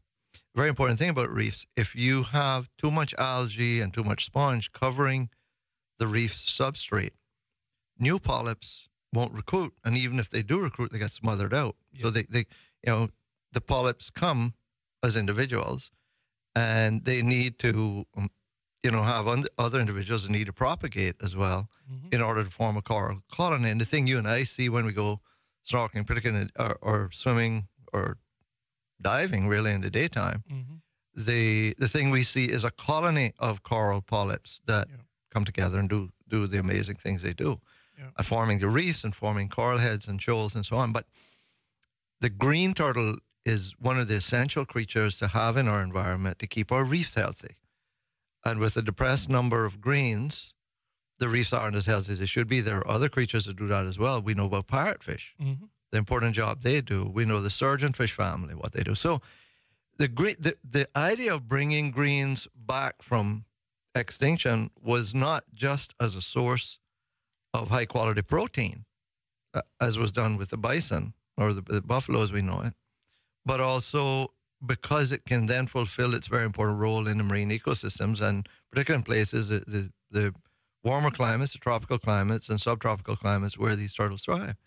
And Dr. Robert Schroeder, who was a student and became a PhD, a graduate of the University of Florida, who had studied under Dr. Archie Carr, who was, I mean, he's highly regarded as pretty much a father of modern marine turtle wildlife, biological sciences and conservation work and so on.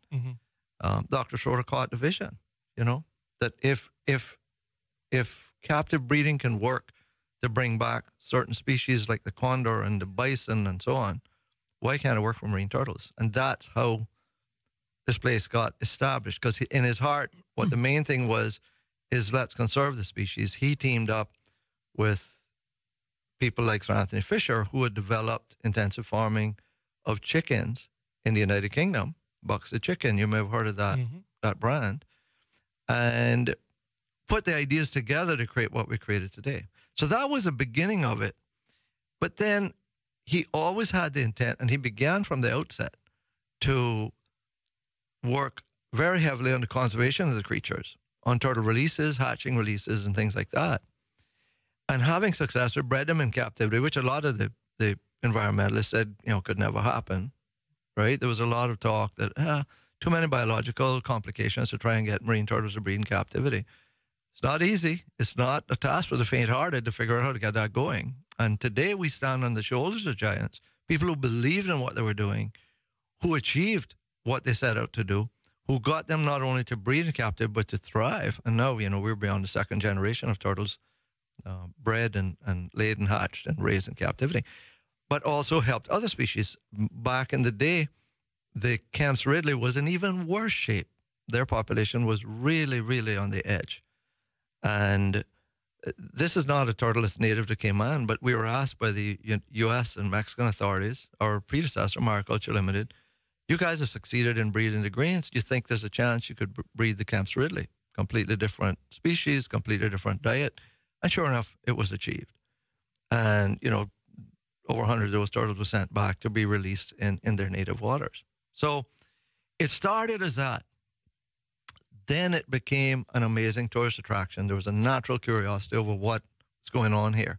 Only place in the world, as far as I can find, that has ever succeeded in actually breeding consistently marine turtles in captivity. To consistently breed and sustain it. There's nobody else has achieved it. But it's not impossible to achieve. We share information about how to do it. But there are, in fact, you know, very effective conservation methods that have been applied elsewhere, like in Australia. You don't really have to breed them in captivity anymore because they have come back. The greens have. That you can have a very successful replenishment program by simply collecting a portion of the hatchlings off of the beach. Well, you know, when we come back, I want to talk about that as well, because I can tell you the truth.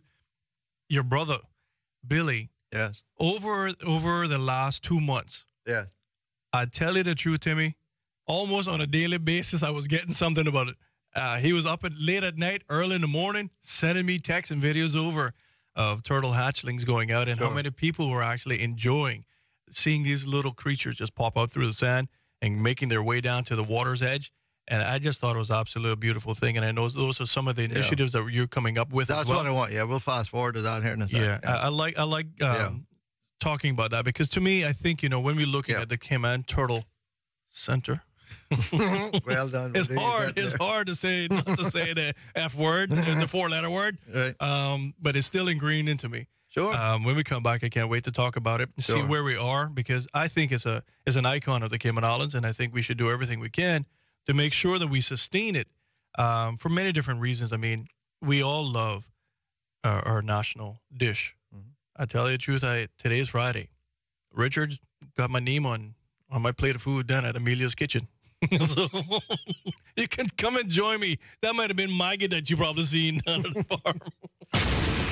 More of Cayman Crosstalk on Rooster 101 and live on Cayman 27 is next. Ever wondered what smart health insurance feels like? Premier Health's 24/7 worldwide health insurance does most of the thinking for you. 1,500 CGI health claims are settled daily. 55% of claims settled automatically. You can access your health plan almost anywhere, anytime. And have smart wellness with online data tracking. And more provider choices for you and the people who matter most. Premier Health is smart health insurance, and it feels good. Brit K, where people come first. Let Elite Marble and Granite bring the charm of Italy to your home. Made from only the best materials. Santa Margherita Quartz is handcrafted at a state-of-the-art facility located in Italy and then journeys across the ocean to Elite Marble and Granite, who is the exclusive distributor in the Caribbean. Elegant and resistant, Santa Margherita Quartz products offer a large choice of colors, textures, and exclusive finishes. Call 945-9028 or visit us online at elite.ky. Elite Marble and Granite, where perfection costs less. I'm John Barry, and this is Songs and Stories. I believe in every song there's a story waiting to be told, and in every story there's a song waiting to be sung. Each week I'll have a friend stop by who will share great songs and personal stories in a unique setting that have been part of their life and career. So sit back, relax, and enjoy.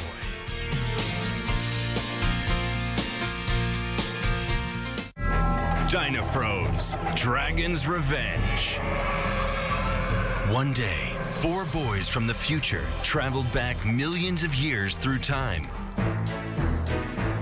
Once upon a time, deep under the sea, there lived a kind and clever little turtle named Tula.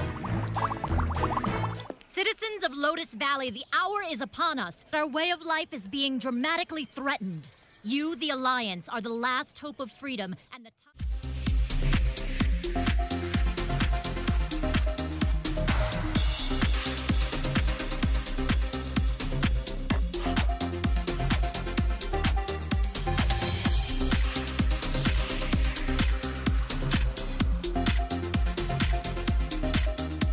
I want to welcome you all back. Happy Friday. Timmy and I having a little cross-bar conversation. Hopefully, we got Christopher going to be the referee here. A little bit. No, I'm picking on you. And if you're just joining in right now, I have the managing director, Mr. Tim Adam, from the Cayman Turtle Center. Good morning, and thank you, Woody. See, I didn't say good farm. Morning to everyone. Good morning to you and your co-host there. I didn't say farm. You did very well. I'm learning. It's not that's the F word that's just still stuck in my head. Yeah. But I'm glad that we laid the foundation, to be honest with you, Tim, of the importance of from whence we came to where we are right now, and obviously there's a new transition. Yeah. We've seen the new transition recently, as we were saying. I can't say the 4-letter word no more. I.e. farm is now called Cayman Turtle Center Island Wildlife Encounter. Well, and so it's not just a name change, but it's a change in the very heart and soul and purpose for which we exist. So we are now officially named the Cayman Turtle Conservation and Education Center Limited. That's for good reason. I'm going to talk about that in a minute. And the memorandum of association was changed to make it crystal clear why we exist today. Right. And this happened at the end of 2016, early 2017. Cabinet had approved it, and it then was registered early in 2017, as far as I remember. So let me just read. The objects for which the company is established are A, to carry on any or all of the business of breeding, hatching, raising, and or utilizing sea turtles' eggs and derivatives of all descriptions as needed, including but not limited to translocations and releases, import and export, or other such actions as are necessary or desirable to fulfill national and international policy objectives in sea turtle conservation, education, including but not limited promotion of sea turtle-human bonds through attraction, exhibits, and interactions, and research to benefit the genera and in turn yield benefit to existing and future generations of mankind. Conservation and research policy objectives include the production and distribution of green sea turtle meat for human consumption with the primary goals of reducing the loss of free-ranging sea turtles to meet local and traditional demand, as well as the use of secretion, excretion, fluids, and tissues collected at harvest for educational and research purposes.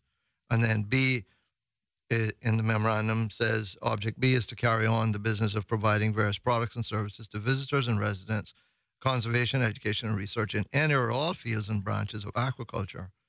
And then C is to acquire by purchase, lease, license, franchise, or otherwise, land and water areas and any shops and other business premises and all other rights and concessions requisite or useful for the business of the company. And then it goes into a few other sections as to what, as to the object. So that is quite a shift. If you had read our memorandum pre-2016, you will see that this has been a very distinct shift. And let me tell you, one of the inspirational pieces that really struck me in recent years was I heard a presentation by Jean-Michel Cousteau, who was here launching his film, and he repeated words that his father, Jacques-Yves Cousteau, had said, and he said, people protect what they love. They love what they understand. They understand what they're taught. So you see how conservation and education go hand in hand. It's inspirational. So we have a secret mission, though, which is to get people, tourists and residents alike, to fall in love with turtles. If they fall in love with marine turtles, they're going to protect them. Now, in order for them to fall in love with turtles, we have to get people up close and personal with turtles. That's what we do at Cayman Turtle Center, residents and visitors. But also what we're doing is educating them. And we're reaching out now for that contact and education, taking out outside our walls. And that's what I want to talk about in these turtle tourism initiatives, you see? Because back, not quite 3 years ago, we had a discussion with the Cayman Islands Tourism Association. And they very graciously allowed us, Mr. Jerry Miller and I, to come in and do a presentation on some of the ideas we had for translating the conservation and education objectives of our company, which we already had begun to work on even before the name change. And they involved doing things in collaboration with tourist accommodation properties on the island. Because if you're going to protect sea turtles, the hatchlings and the nesting females use the beaches. All of those use the shallows, particularly the breeders, as well as the juveniles. And the adults use all of those areas plus the deep ocean. And the thing is, from the very hatchling stage, they're using the deep ocean, because the objective of a hatchling getting off the beach is that they're going to swim perpendicular straight into the waves and keep on going that with that orientation until they hit a sargassum mat, the floating sargassum weed. Whereas I mentioned they have food, but they also have protection, they have cover, they have somewhere they can hide from the birds and the predatory fish. And they will stay in that mat for up to 5 years before they then migrate out of that into a turtle grass bed somewhere in the case of greens, and into other areas, other shallows in the case of the other species. Mm-hmm. So if we protect turtles, we protect the entire ocean environment, including the beaches. And if we can get the tourism industry engaged in this, they are the owners of many of the beaches that the turtles love to use. The females are nesting up and down 7 Mile Beach prolifically. Mm-hmm. And it's some of the most popular beach areas are along 7 Mile Beach, which are highly developed. And the other thing is, you remember when I was just talking about our objects, is that it speaks to the need that these things translate to yield benefit to existing and future generations of mankind. If we can show people that not only is this doing something amazing for the creature that they love, and turtles are very charismatic. They're amazing creatures, easy to fall in love, with the turtles. And also show how, by the way, this benefits mankind. It's an amazingly enjoyable thing for visitors and residents snorkeling and diving to see turtles in the wild. And now you can see that compared to many years ago when we didn't have Cayman Turtle Center here. But also it provides employment. It provides gainful employment for people, to take people diving, to invite people to our country to come and enjoy our beaches and see what's going on the beaches and observe the activities of turtles. They're just wildly excited when those opportunities occur. And the Cayman Islands has a unique opportunity, that doesn't exist anywhere else, because nobody else is breeding turtles in captivity. In fact, they're not even raising them in captivity to the extent that we are here. Can you imagine? We can now enable an accommodation property to say, on the week beginning such and such a date, let's say in July 2019, we are going to have a turtle nest on our beach. I mean, there's nowhere else in the world can promise that. And we can say on such and such a date, that far into the future, we're going to be releasing turtles from our beach. And the cool thing about the hatchlings, that aspect of what I'm going to talk about, is that takes place.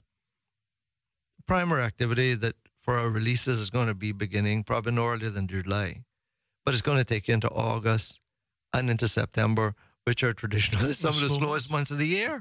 Yeah. And and when I will talk about the various parts of what we have achieved and what we can now do this year, in our 50th year, we've done some amazingly brand new things that hadn't been done before. But the only reason we can do them today, I really have to give credit to the hard work of the people that came before us, and also the hard work over the last few years of Dr. Walter Mustin, our Chief Research and Conservation Officer, and Mr. Jarvis Miller, our Animal Husbandry Manager, our Turtle Husbandry Manager, our veterinarians, Dr. Anna Malabia, Dr. Navi Babalal, our Curator of Education and Terrestrial, Mr. Geddes Hislop. It's these people and the work that they've done up to now that has built us to the point where we have the quantity of turtles, we have the knowledge of turtles, and we have the experience in delivering release experiences, which we've been doing since mariculture's days. That now we can bring that all together and do these brand new things I'm going to tell you about. Well, when we come back, and if you don't mind me, and I say this with the greatest of respect to you as well, I just want to say that you also got another great person there that I personally would like to add to that list. Benny Emacs. Benny one of the greatest ambassadors Cayman has. That's right. My little West Bay brethren. Yeah. Benny is absolutely fantastic. Yeah. And everyone that I send there and I say, look for Benny, they come back. It made the experience that much more richer. And I just want to say that falling in love and that education, that's what Benny delivers. Yeah, Benny has a passion. He's got it. And he's got the knowledge, he's got the experience, he's got the passion, he's got the love for the turtles. And you can't fail but fall in love with turtles when you walk around there with Benny and he's telling you about them. So give a Cayman a chance. It always will surprise everybody. Go, Benny, go! I'd love to talk a little more about that element too if we have time, about giving Caymanians a chance, Woody. That's right. And Ben, honestly, I just, like I said, Benny, I'm proud of you. I'm really proud of him. Absolutely, Benny. He sent me over one of his certificates a few months ago as well that he has reached the status, I think it was a TripAdvisor or one of those ones, global ambassador kind of experience. Level experience. I mean, there's multiple articles written, comments made, citations done. Ben is one. He's won the Stingray Award, the CITS Stingray Award. I'm sorry, I can't remember exactly which year, but very recent that he won that. Very well deserved. Yeah, man. Very, very well deserved. That's my West Bay. Yeah. We'll be right back after this short message. More of Cayman Crosstalk on Rooster 101 and live on Cayman 27 is next. Does this sound like you? Let Seaboard bring the world to you. We offer the best shipping rates and service to and from Grand Cayman with over 35 shipping routes, full container shipping from Miami, Brooklyn, Houston, and Jamaica, plus small package shipments from Miami and Jamaica. You name it, and Seaboard will ship it. Our excellent warehouse facilities in Miami mean you can consolidate your goods to save yourself time and money. For shipping made easy, call or visit our website today. Shipping shore to shore. Seaboard. Shipping shore to shore. Caymanian owned and operated since 1967. Paramount Carpets is a full-service operation beginning with material selection to the installation of finished products, as well as providing maintenance, service, and takes great pride in the quality of their work, making every effort to exceed customer expectations. Contact us today at 345-949-5000 or visit us at 317 Industrial Park, North Sound Road. Paramount Carpets. We do a whole lot more than just cover your floor. We're on a mission to reinvent the way we look at sport. En route, we'll be meeting the biggest names and the brightest stars, looking to pinpoint the precision of success. We're all born with some degree of athleticism. As you get to that top of the pyramid, it's the very small things that make the difference. Work hard, to stay focused, to get it done. I know everything I did it for a reason. You have to be a little bit insane, I think. The flavor with a beat. Black thing now move up him dancing feet. We dance them flavor with a beat. Holy sauce, yeah, we acting on the street. Young middle age or old, move your feet. When bass if we dance, everybody have to do it. Grace, feel the vibe, can't you feel it? Grace, delicious, so nutritious. Yes, quality when you taste it. Want affordable, look for the label. Flavor we are flavor because the spice is flaring. Flavor with a beat, no other brand than near we. One taste and you know Grace is real.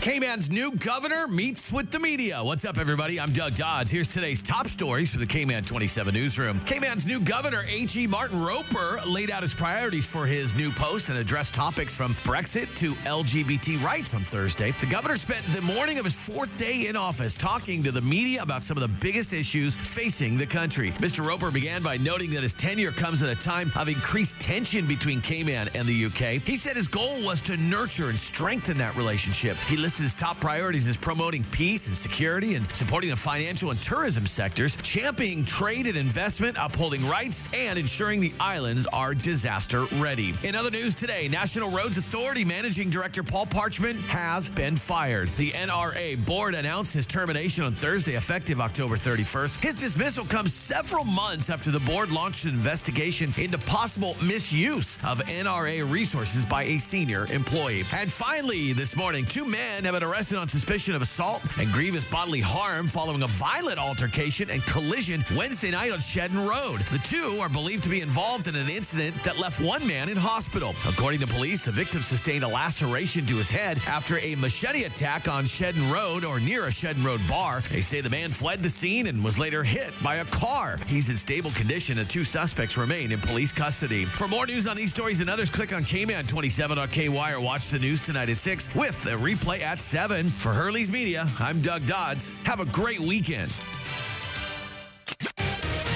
Be a part of the conversation on Cayman Crosstalk by calling the Superior Auto Hotline, 233-1019, or message us on the Cayman Crosstalk Facebook page. Now, back to Cayman Crosstalk on Rooster 101 and simulcast live on Cayman 27. All right, ladies and gentlemen, thank you. Happy Friday to all of you. Happy first Friday. And I have in the studios, if you're just joining us right now, the managing director of the Cayman Turtle Center. With me, Mr. Tim Adam. We're talking about turtle tourism and talking about the Turtle Center as well, and where the transition from whence we were and from whence we came to where we're going as well. And he's kind of gone through some of the new changes in the memorandum that include the name and so forth, and what it is now is called Cayman Turtle Center Island Wildlife Encounter. Those are some of the changes, and we're going to be talking about, turtle tourism, and I kind of like that as well. Yeah. And I want to get in more towards the end of seeing what more we can do as well with the turtles, for example, like with CITES and the shells and all those things, because I think it's another marketing tool that maybe the center and the locals can do as well. But I would like to hear about these things. We got a caller online. Sure. Good morning, caller. Are you still there? Good morning. Yeah. Good morning. Good morning, Mr. Woody. Good morning, sir. Tim Adam, Mario Eubanks here. Good morning, sir. How are you? Good, very good. Thanks for your time. I heard you mention ambassadors, and I know that I wanted to say that you, to me, yourself, you're a fine ambassador for the Cayman Islands. You're doing a great job at the Turtle Center, and unveiling the new brand and everything. And I know what you mentioned about Benny, who is also a first-class ambassador. But I wouldn't mind if I could get a minute or two just to talk about another ambassador program and one of his sister organizations, the Cayman Islands Airports Authority. I know he would give me a minute or two to talk about that. We've been advertising over the last month or so for a program called the Airport Customer Service Ambassador, and it is a employment opportunity for independent contractors or self-employed people who have their own health insurance and pension enrollment if they are eligible for that or required to have that, and also a trade and business license, as a business or as a sole proprietor. But we're advertising, and these folks are people who are going to work on the front lines at the airport during peak hours, and especially the upcoming high season, and also to complement the new airport renovation that's going to be open December, January fully. And the issue is that it pays $11 per hour, and it is a good environment to work in. But we've been advertising for the past month in the newspapers and also on social media on the CIA website and Facebook and others. And the response has been okay, but not great. So today is the deadline, and we'd like to just do a final push for any people who are looking for a part-time job, or if you want, not working, you want something to, generate some income. Caymanians, we're inviting people to apply. If we have to extend the deadline beyond today, we will. If you have to look at the terms, I guess we will as well. But it is something that is a good environment, good opportunity to be an ambassador, as you all were talking about. I just wanted to use your medium just to do a final push for that this morning. Well, Mario, first of all, I want to say thank you so much for your very kind words. I have to admit, anything to do with aviation, I'm in love with. Yeah.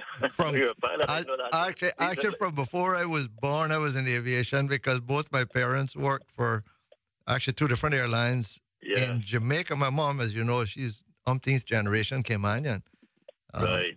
You know, she's one of Captain Bertie Bodden's daughters, but she'd been living in Jamaica, and really one of the driving reason why she and my dad moved back to, well, she moved back and he came here to live for the first time back in 1954, which was a year before I was born, was to develop aviation here, you know, to introduce an airline, British West Indian Airways, BWI, BW as we know it. And so since before I was born, I've been involved in aviation. And as you know, it's my driving passion up to today. Yes, I know. I know. Flying passion too. As a pilot. I love it. You know, still flying and enjoying it. Still have many friends in aviation. So I'm happy to help the cause of this marriage of aviation and our local culture. Is an amazing one, and it gives me a great segue to talk about how we have people in Cayman who can be employed very usefully, very gainfully in something such as you mentioned. And I'm going to ask you, please, you know, the show will end at I believe around 9:30, and if you can give me a call like around 9:45, I've got 4 names I can give to you right now. Of people that are in that mode, because one of the things we did this year with our turtle tourism, it enabled us to reach out to the community for part-time work for people, and frankly, these are people who hadn't had a job in some of them years, but that were passionate about doing what we asked them to do, and 4 of them stuck with us all through the program of the egg translocation, which I'll talk about in a little bit, and the nest relocation program with the hatchings crawling out at night and tourists getting to see it. And the people that were doing that were people that we hired just temporarily, and Mario, I can highly recommend. You give me a call. Let me recommend some people to you to call, because these are people who might miss your ads, you know? Well, you see that caller? I'm looking forward to that call, and it just remember, it all happened because of Cayman Crosstalk. That's right. Yeah, that's right. But the other segue I would want to say is that. Sorry. Could I ask you though? To get those people to come up to the office to get the form, or you get it from a website or something, and just fill it in and bring it in today if they can, or call me. You know.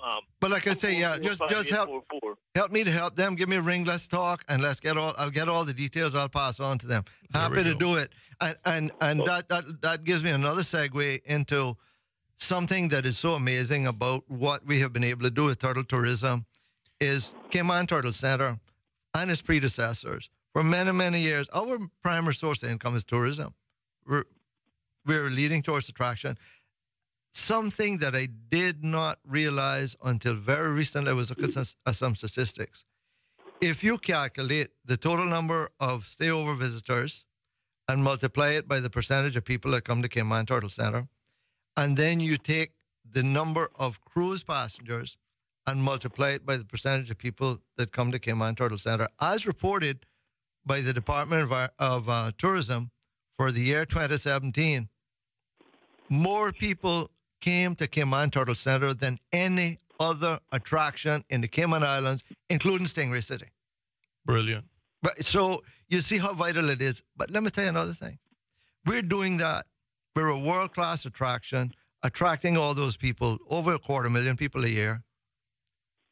We have 105 people on our payroll, 5 work permits.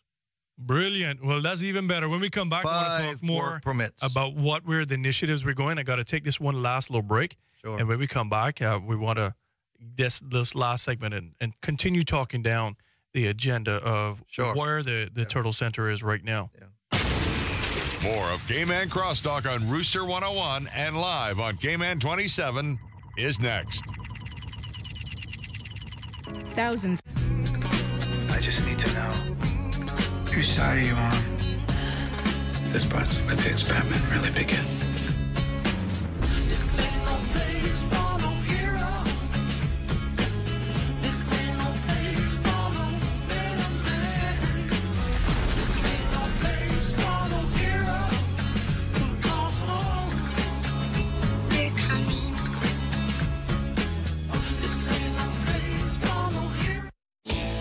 This week on Nashville Insider, find out which of your favorite artists are nominated for the 52nd Annual CMA Awards. Then, Dan and Shay toast to their latest #1 hit, Tequila, and give a big thanks to fans. We chat with the stars of Beautifully Broken. They're on the red carpet for the film's big premiere. And does this face look familiar? We'll talk to funny man Cletus T. Judd as he makes his country music comeback.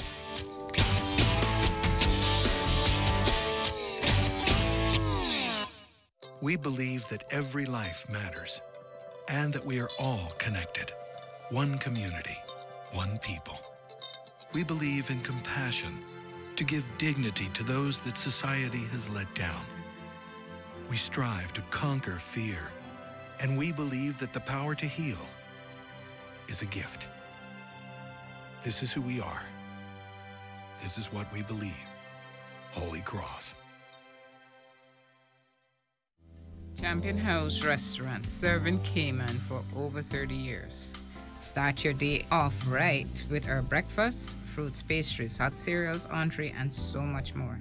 Stop by for lunch. Our buffet offers salads, soup, entrees, and desserts. Check out our website for details on our new dinner menu. And don't forget about catering. We can customize any menu to suit your needs. Champion House Restaurant, where the islanders dine.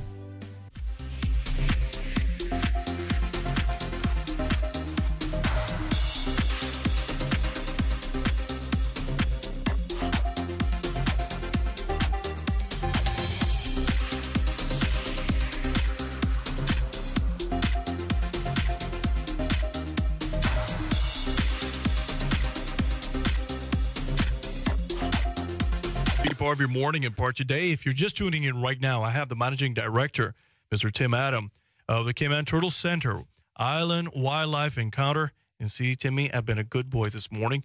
I keep saying center. And you know, we're talking about a Cayman Turtle Center in different capacities, and you were saying that basically you got a large contingent of staff, and you only got really 5 on work permit. And you know, that's actually pretty good. If you don't mind me asking, I those on work permit, obviously, maybe the husbandry in the animal sector. I would imagine that the veterinarians, the veterinarian aspect, the veterinarians. You know, Dr. Mustin, Mr. Jarvis Miller, Mr. Geddes, those names I called. They don't need work permits. All right, so it's just a veterinarian staff, basically. 2 veterinarians. A mix of people. Just a few people. Our chief operating officer, a few people like that are on work permits. All right. Well, it's like I say, we've done an amazing job of being able to attract excellent Caymanians, and in so doing, create excellence in a tourist attraction. In so doing, creates excellence for the brand reputation of the Cayman Islands as a great place to come, have unique experiences. And what we're talking about doing now is to create a reputation for Cayman. We want it to be that next time you Google, well, it might take a year or so, but when you Google turtle tourism, when you Google turtle vacations, when you Google anything that looks like a connection between turtles and tourism, we want Cayman to come out at #1 because these are the unique opportunities that we've achieved. So what we did this year, so that, you know, to put all this in context, my background is in engineering, and, you know, with engineering, if you're innovating, the phases of that in broad summary are the idea, the design, the alpha testing, which is the very first set of testing to prove that the design can even survive, that you can actually put it together, that it can actually work. The beta testing, which then proves that not only does it work, but it can work commercially. And then you launch, okay? So and you launch, you sustain, and you continue to improve.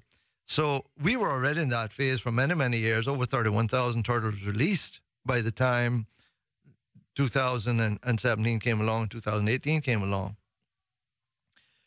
What we then began developing, we did alpha testing in previous years of the ability to take turtle eggs that had incubated for 55 days or slightly more, right? So they have maybe about 5 or so more days before they hatch out. And digging a hole in a beach like a female turtle would on a suitable beach, a nesting beach that a female turtle would have chosen, because They're still doing it here. And then watching that nest, keeping a control group back at the Turtle Center, observing those, the scientists watching what's happening with those, having an idea when they're going to emerge, doing that at a tourist accommodation property on their beach, collaborating with them where they then let their guests know we're going to have eggs going in a nest. It's amazing how many people are enthralled by watching eggs going into a nest, because where else in the world do they ever get to see one turtle egg? And here you got a bunch of them being put in a nest. And popping through the sand and just going into and that then water. the night they're coming out, the response to that and it's life-changing for them, transforms them into true turtle lovers, into true turtle conservationists, because we use those opportunities to spread the message. No, it's a wise thing, of because conservation animals. It's not unreasonable to think that, many of our properties along 7 Mile Beach is tourist accommodation properties, whether or not they're transient or even if they're more of a long-term basis, condominiums and so forth. Each one of them has a marketing and a database that they would outreach to try to get new members.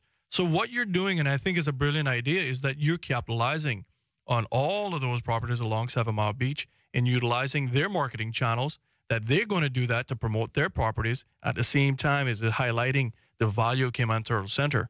And I think it's a great mechanism to mitigate the cost of marketing, even though you're doing search engine optimization, but yet to have them do a personal impact to their database or repeat customers, and even to new customers, or however they attract them. They're doing your marketing for you. But actually, what I was talking about isn't so much search engine optimization per se, because search engines have become very clever now, and they have become better and better at knowing when somebody's trying to manipulate them. I'm talking about having the fundamentals, doing it where we deserve to be. Cayman Islands deserve to be the #1 spot in tourism. Now, we already deserve it, but now we have to get the word out there. We have to get the tourism industry engaged in it, where they're talking about it, where their promotions are talking about, come to the Cayman Islands to watch, to see a turtle nest. Come to the Cayman Islands to watch a release of hatchlings at night going into the sea. Come to the Cayman Islands, which is something, another thing that we started doing this year, where we team up with a tourist accommodation property, choose a dark beach nearby, and then invite guests to come and watch us release hatchlings at night that have just hatched at our center and let them go into the sea. Also doing releases, hatchlings off of dive boats. We had never done that before this year. This is the first time we've done that. The turtle releases are not the nest implants are not just on 7 Mile Beach. We've engaged everywhere from East End, Bodden Town, and so on. We had last year we did some nest implants and turtle releases at Morris, and this year we brought in Wyndham. Very successful nest implant and hatch out. That morning, it was early in the morning, and the number of people that had waited pretty much all night for those turtles to come out, and a number of people came there when they were emerging, because we set up a WhatsApp group, to let people know what was happening with them. The turnout for a lot of these things, you're getting 3 and 4 dozen people of all the full range of ages. Many of them are tourists. A few of them are local residents as well, that come out, and we get to educate them, we get to charm them, we get to give them an unforgettable experience, and they're booking to come back to Cayman the same time next year. And I want to tell you about a similar situation that we did in Cayman Brac. This is the first year we have ever taken turtles to release them in Cayman Brac and Little Cayman. And I want to big up the team at Cayman Airways, from CEO Mr. Fabian Worms, through to the CEO of Cayman Airways, the chief executive of Cayman Airways Express, Captain Joran Bureau. Also in Cayman Airways Express, Captain Harrison Bothwell, their head of marketing, Mrs. Olivia Scott Ramirez. Just everybody at Cayman Airways embraced the concept that they're celebrating their 50th year of existence. We're celebrating ours, as I mentioned. October was 50 years since our predecessor was formed. And we said, you know what we're going to do together? The 50 for 50. We're going to release 50 turtles in the Sister Islands, and we're going to release 50 turtles in Grand Cayman under the joint banners of Cayman Airways and Cayman Turtle Center. And Cayman Airways have been magnificent in figuring out the logistics of how to do everything that needs to be done to get turtles from Grand Cayman to either Little Cayman or Cayman Brac safely, within all the regulations, and accommodate the people that need to go along with them. And the result of that is that we have done something this year that's never been done before. Let me give you a little snippet. By the way, we released way over 50. I think the count now is up to something like 124 turtles we released in the Sister Islands in just this 1 year. Wow. Yeah, the total that we released this year, by the time this month is done, will be over 1,300 turtles. Wow, yeah. 1,300. Well, Timmy, I got to ask you. I mean, we got to take a little quick news break right now, but I got to ask you, for those out there, we got a ton of callers on the line as well. Sure. 233-1019, 233-1019, sponsored by our wonderful friends at Superior Auto. When we come back, hopefully we can answer some of these calls. But, Tim, I just want to ask you with turtles, and correct me where I go wrong, but turtles typically home back to where they came from. And usually that's where they go back. It's just like this geo tracker inside of them that says, you know what, the GPS has started, beep, beep, beep. It started right here at this. I can go around, circumvent the world, but one day I'm going to come back home. And literally, and I keep telling people, almost as like figuratively, home is where the heart is. And where, no matter where they swim and where the tides take them, they know almost pinpoint accuracy from whence they came. Is that fair to say? Yes, and just in the last couple of years, really, there's been a couple of studies, and the last one that I got a hold of was the one that really nailed it. And what they figured out, the turtles do what we call imprinting. That's the thing that gets hard-coded in their brains that brings them back to whatever beach they emerged from. Mm-hmm. But it was, the scientists were not certain what it was they imprinted. Is it the profile of the beach? Is it the taste of the water, or the smell of the water, or the texture of the sand, or what? Turns out the primary determinant is magnetic. So those of us who are pilots, and Mario let the cat out of the bag, that's one of my big passions. I see you we know 172 all the time. loving it. But we know that's it. We know about magnetic variation, which is that the magnetic North Pole is not located where the geographic North Pole is. The Earth is spinning on an axis. Yep. And the central point of that axis in the north, around which it spins, is the North Pole. That's the geographic North Pole. The magnetic North Pole, which is created by these massive currents that are taking place within the core of the Earth, is actually displaced from that by a few degrees. For example, in Cayman, it's roughly a 5-degree west variation. So you have to add. Anyhow, we won't go into that detail, but let's put this way. Cayman Turtle Center is more north than anything else. But at any point in the Earth, you have something called an isogonic line, which says, it connects all the areas where the variation between magnetic and true north is a certain amount, but also the angle of that magnetic flux relative to the surface of the Earth is another determinant.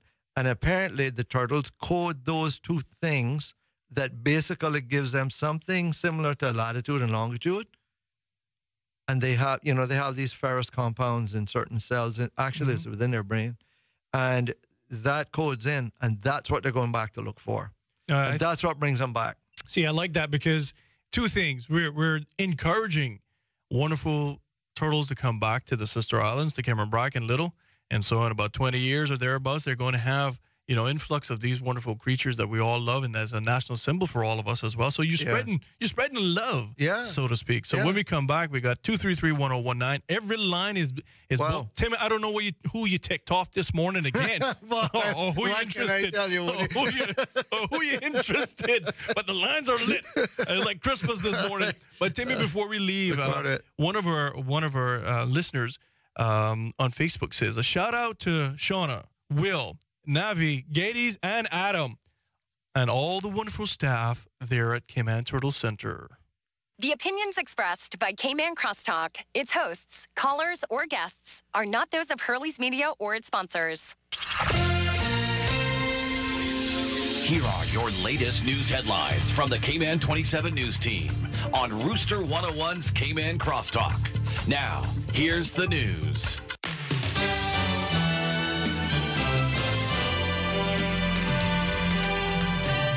Cayman's new governor meets with the media. What's up, everybody? I'm Doug Dodds. Here's today's top stories from the Cayman 27 newsroom. Cayman's new governor, A.G. Martin Roper, laid out his priorities for his new post and addressed topics from Brexit to LGBT rights on Thursday. The governor spent the morning of his fourth day in office talking to the media about some of the biggest issues facing the country. Mr. Roper began by noting that his tenure comes at a time of increased tension between Cayman and the UK. He said his goal was to nurture and strengthen that relationship. He listed his top priorities as promoting peace and security and supporting the financial and tourism sectors, championing trade and investment, upholding rights, and ensuring the islands are disaster ready. In other news today, National Roads Authority Managing Director Paul Parchman has been fired. The NRA board announced his termination on Thursday, effective October 31st. His dismissal comes several months after the board launched an investigation into possible misuse of NRA resources by a senior employee. And finally, this morning, two men have been arrested on suspicion of assault and grievous bodily harm following a violent altercation and collision Wednesday night on Shedden Road. The two are believed to be involved in an incident that left one man in hospital. According to police, the victim sustained a laceration to his head after a machete attack on Shedden Road or near a Shedden Road bar. They say the man fled the scene and was later hit by a car. He's in stable condition and two suspects remain in police custody. For more news on these stories and others, click on Cayman27.ky or watch the news tonight at 6 with a replay at 7. For Hurley's Media, I'm Doug Dodds. Have a great weekend.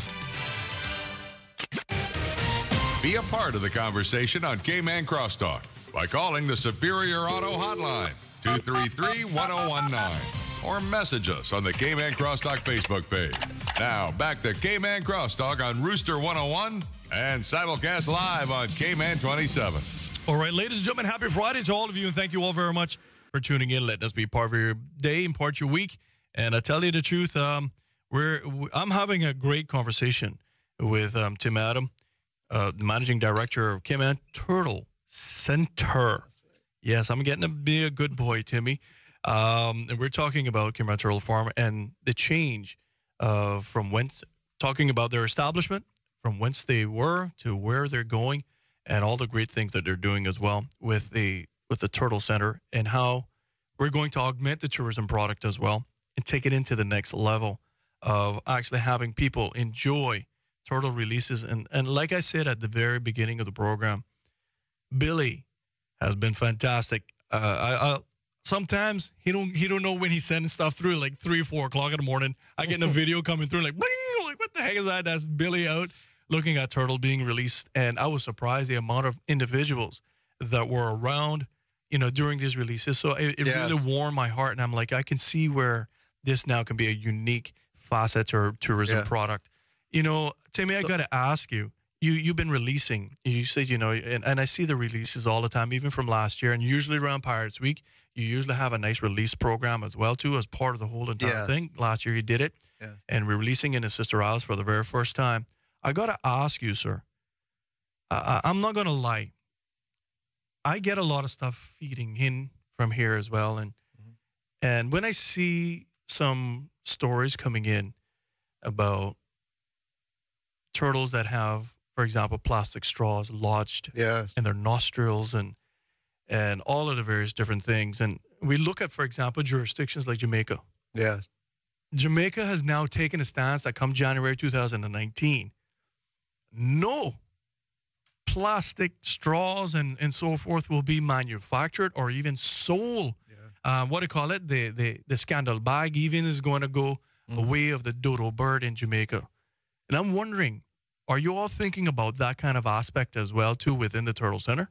I'm glad you asked. And what of that was the element that I'm thinking it really deserves its own crosstalk show to bring in our team that's working on that at Cayman Turtle Center. Our project manager for that is Ms. Penelope Wunsch. And, her team in marketing, and then she also has responsibility for various elements of the merchandising that is, in the gift shop and in our food and beverage outlets.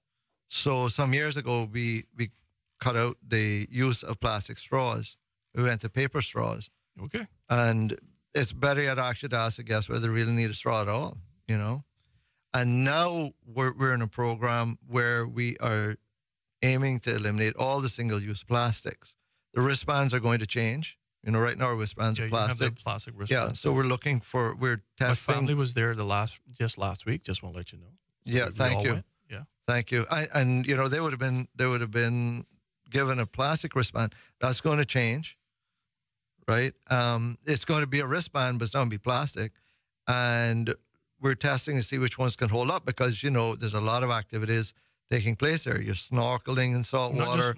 You're going down a water slide and so on. So it has to hold up to that. But we're confident that we can find suitable alternatives to that. So bit by bit by bit, we are working on the various elements of our operation, which we use single-use plastic, so we can eliminate that, because that's consistent with where we're at with conserving turtles.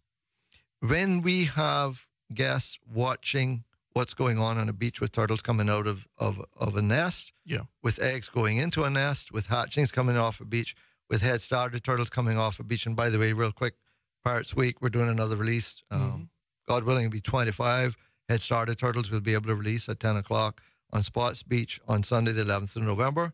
Quick time, quick shout-out. Excellent. And thanks to our team and those people I mentioned a little earlier for they're the ones running that. And it's amazing what that's going to do, I believe. It's going to really engage a lot of people. You know, some people will have the opportunity to be able to be the one releasing the turtle and all this kind of stuff. So that's great. And so the message that we give in all of these is that throughout its life, the biggest continuous lifetime threat for every stage of life of a marine turtle are ocean plastics. Remember I mentioned that, the diet narrows down in adulthood to certain things? Every one of them will go after a jellyfish. And guess what plastic looks like to them? That's true. In the sea. It looks like a jellyfish. To the hatchlings going into the sargassum, the tiniest one, they see a little tiny piece of plastic that's broken down. It looks to them like their food, like a crustacean. They eat the shrimp. The shrimp, unfortunately, are full of micronized plastics. It's the biggest single threat they face. So that deserves a show all on its own. But I also want to say a big shout out to my brother, Billy. You know Billy Adam. I don't know if you know this. Billy was a director of Cayman Turtle Farm, 1983 Limited, for several years. And he, from then till now, has maintained a very close eye on how we're doing, how things are progressing, very keen on the conservation. And when we started to launch these turtle tourism initiatives, he immediately caught the vision. He has been out on the beach at, early hours of the morning, late at night.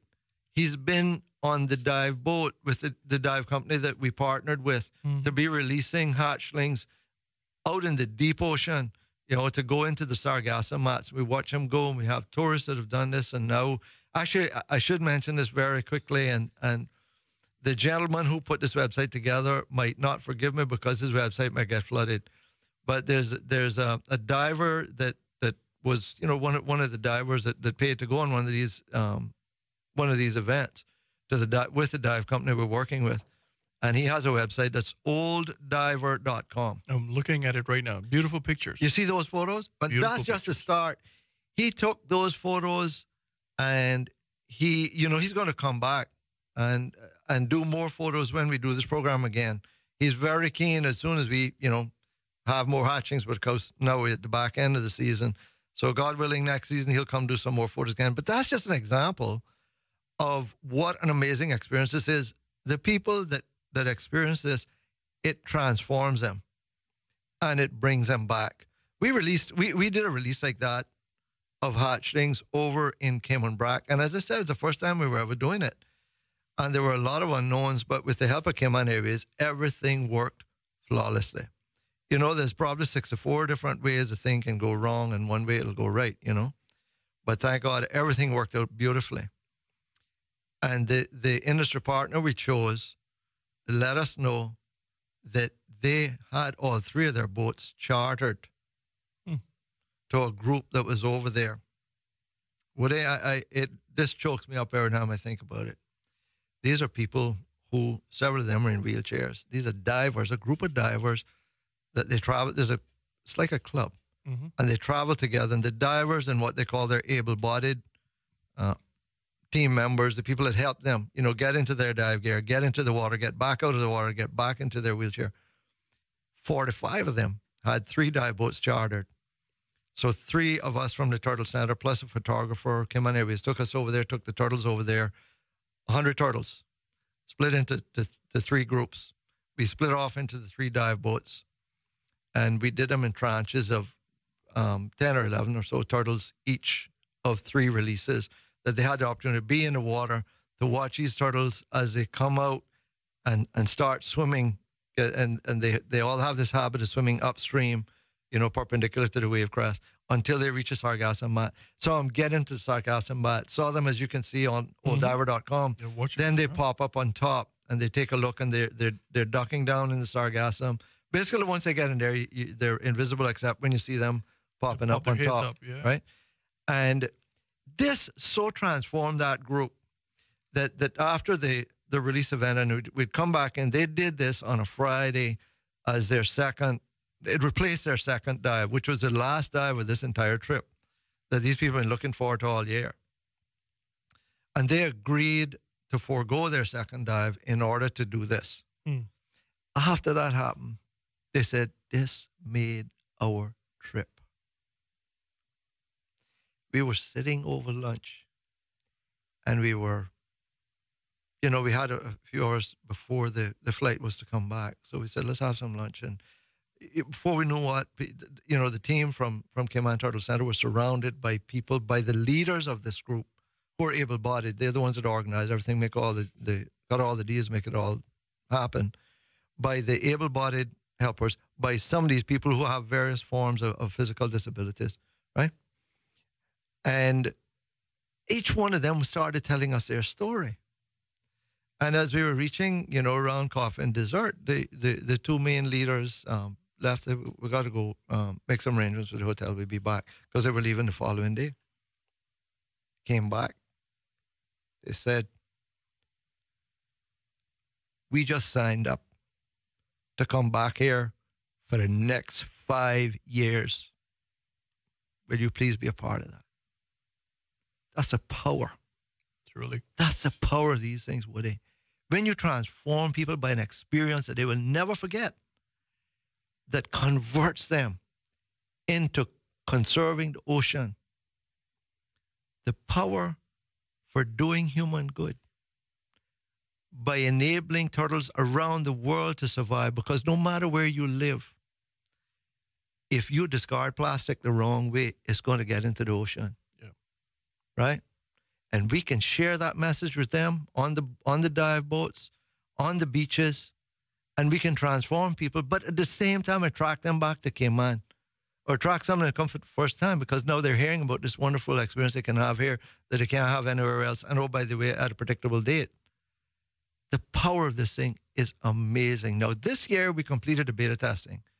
Next year, this is a commercial product. Wonderful. And we really hope that CETA, who gave us the opportunity to talk to the accommodation members, will now, fully embrace this. So those accommodation members that, will embrace it. We have an excellent partner in diving in Cayman. When you look on TripAdvisor, they're the number 1. I'm going to give a shout out to them.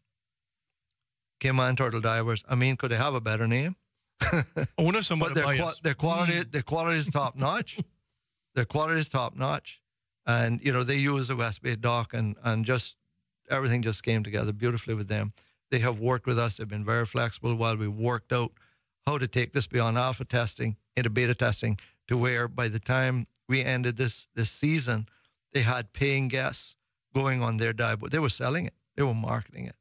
And they're getting ready to market it now, for the upcoming, for the next season. But we're also preparing to do, we can do head start releases throughout the year. Right? With dive companies, with accommodation properties. But the other thing I want to mention is we offer private releases. For $1,000 US donated for us to create our Cayman Turtle Conservation Education Foundation, which we actually might registered as Cayman Turtle Foundation, we will organize a private release of a turtle, right? Neat. $1,000 US. And we've had people do that for, in memory of loved ones. We had one case where there were 4 turtles released by a family group in memory of 4 loved ones. They had left Cayman and they heard about this opportunity. They were so enthused by it. They said, you're right, we're going to do that. And all we ask you guys, please live stream the event. We live streamed it. Neat. That's the power of this thing. That's a transformative power of this. Yeah, personal testimony when it comes to any kind of product is a good thing. Yeah.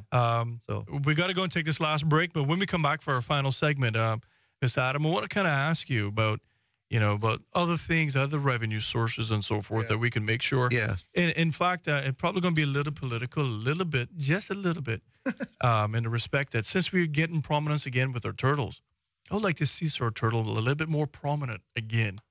That's just me. Maybe you can push for that one. Olivia, I love you. Maybe you can make that happen. More of Cayman Crosstalk on Rooster 101 and live on Cayman 27 is next. Bogle Insurance Brokers Limited are professional, independent insurance brokers established in 1988. We are a wholly Caymanian-owned insurance broker with a wealth of knowledge in the local and international insurance market. Our professional team service clients with a range of insurance products, including motor, home, health, contractors, marine, and business insurance, among others. Contact us at 949-0579 or email us at service@bogleins.com. This is the Volvo Ocean Race, the story of a 45-year obsession. Sailing's iconic race around the world, the ultimate test of a team, and the place where elite sport meets human adventure. With up to 10 sailors packed into 65 feet of carbon fiber for weeks on end in a race that lasts almost 9 months, it's an adventure that borders on a psychological experiment.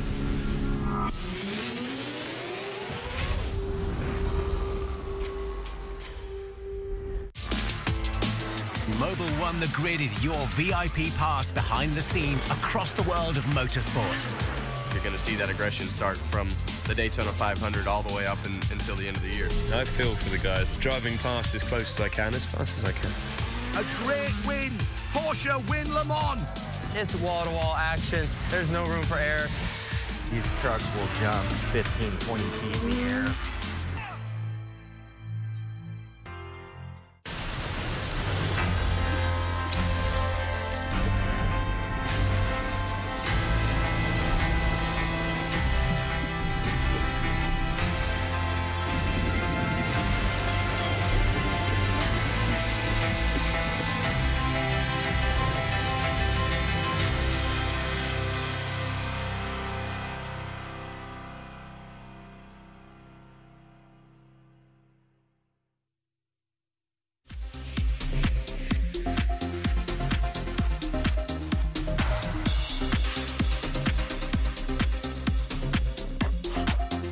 Mr. Adam, we got a caller online.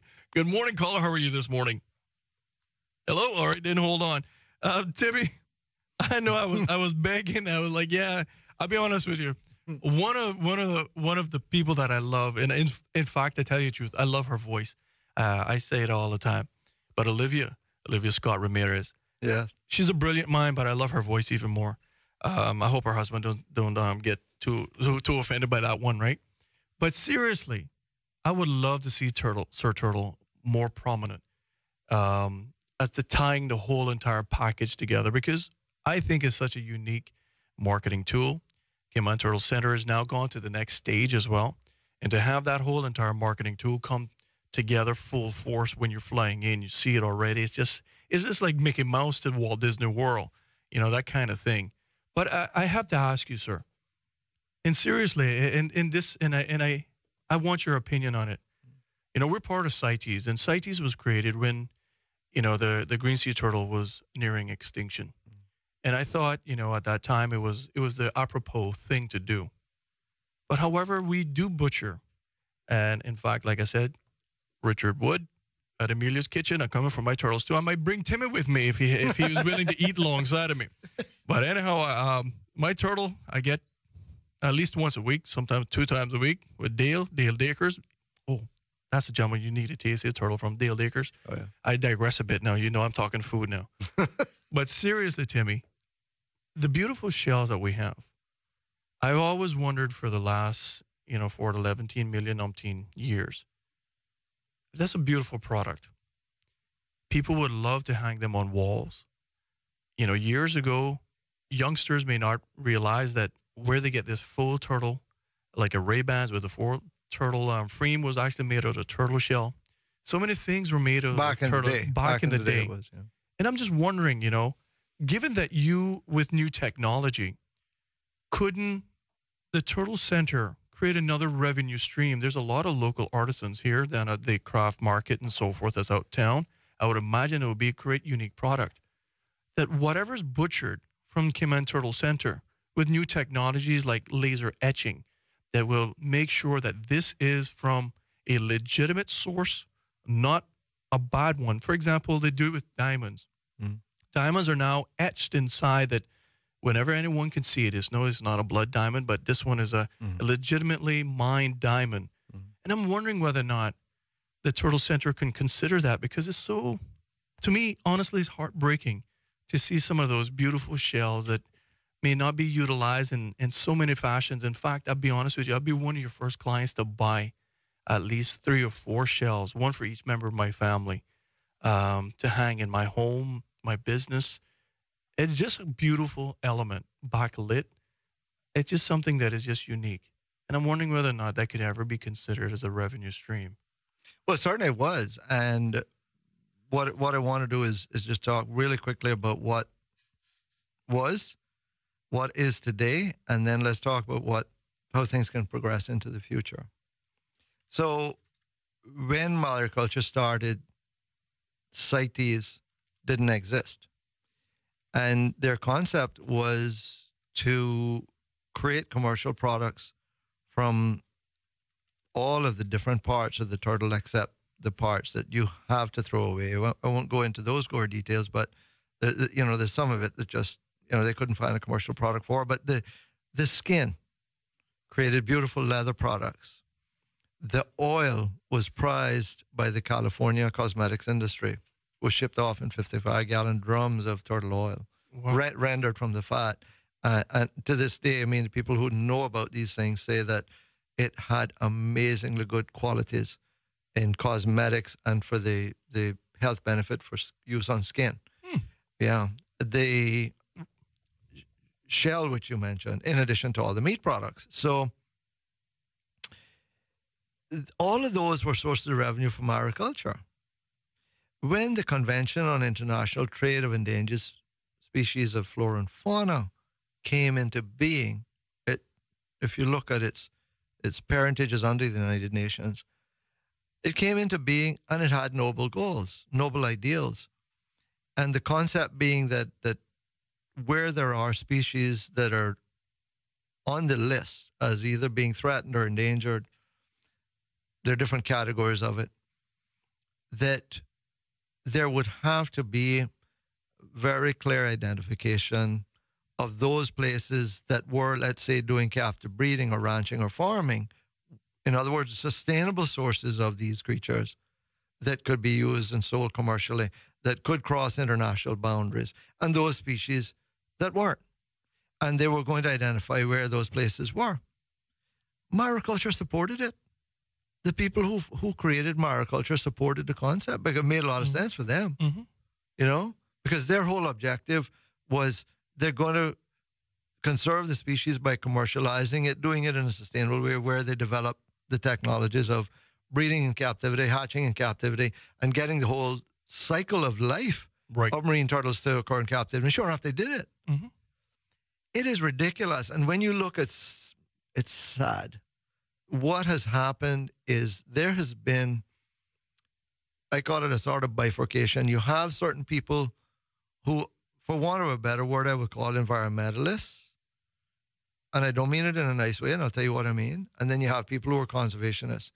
The people who are conservationists are the ones that I highly respect because they absolutely are serious about conserving the species and understanding, as our memorandum of association does, that the power in it is that it can be shown to be beneficial to people, both present and future generations of people. And they understand, more importantly, that interventions can make a big difference in whether or not a species survives. And you have people at the other extreme that think, yes, we should study the species. Yes, we should develop regulations and prohibitions and enforcements, but not really directly intervene in the species or in its life cycle. And well, you know, if the species goes extinct, at least it had it did so decently, or whatever it is that's in their mind. It's illogical, but it's also a lot of politics in it.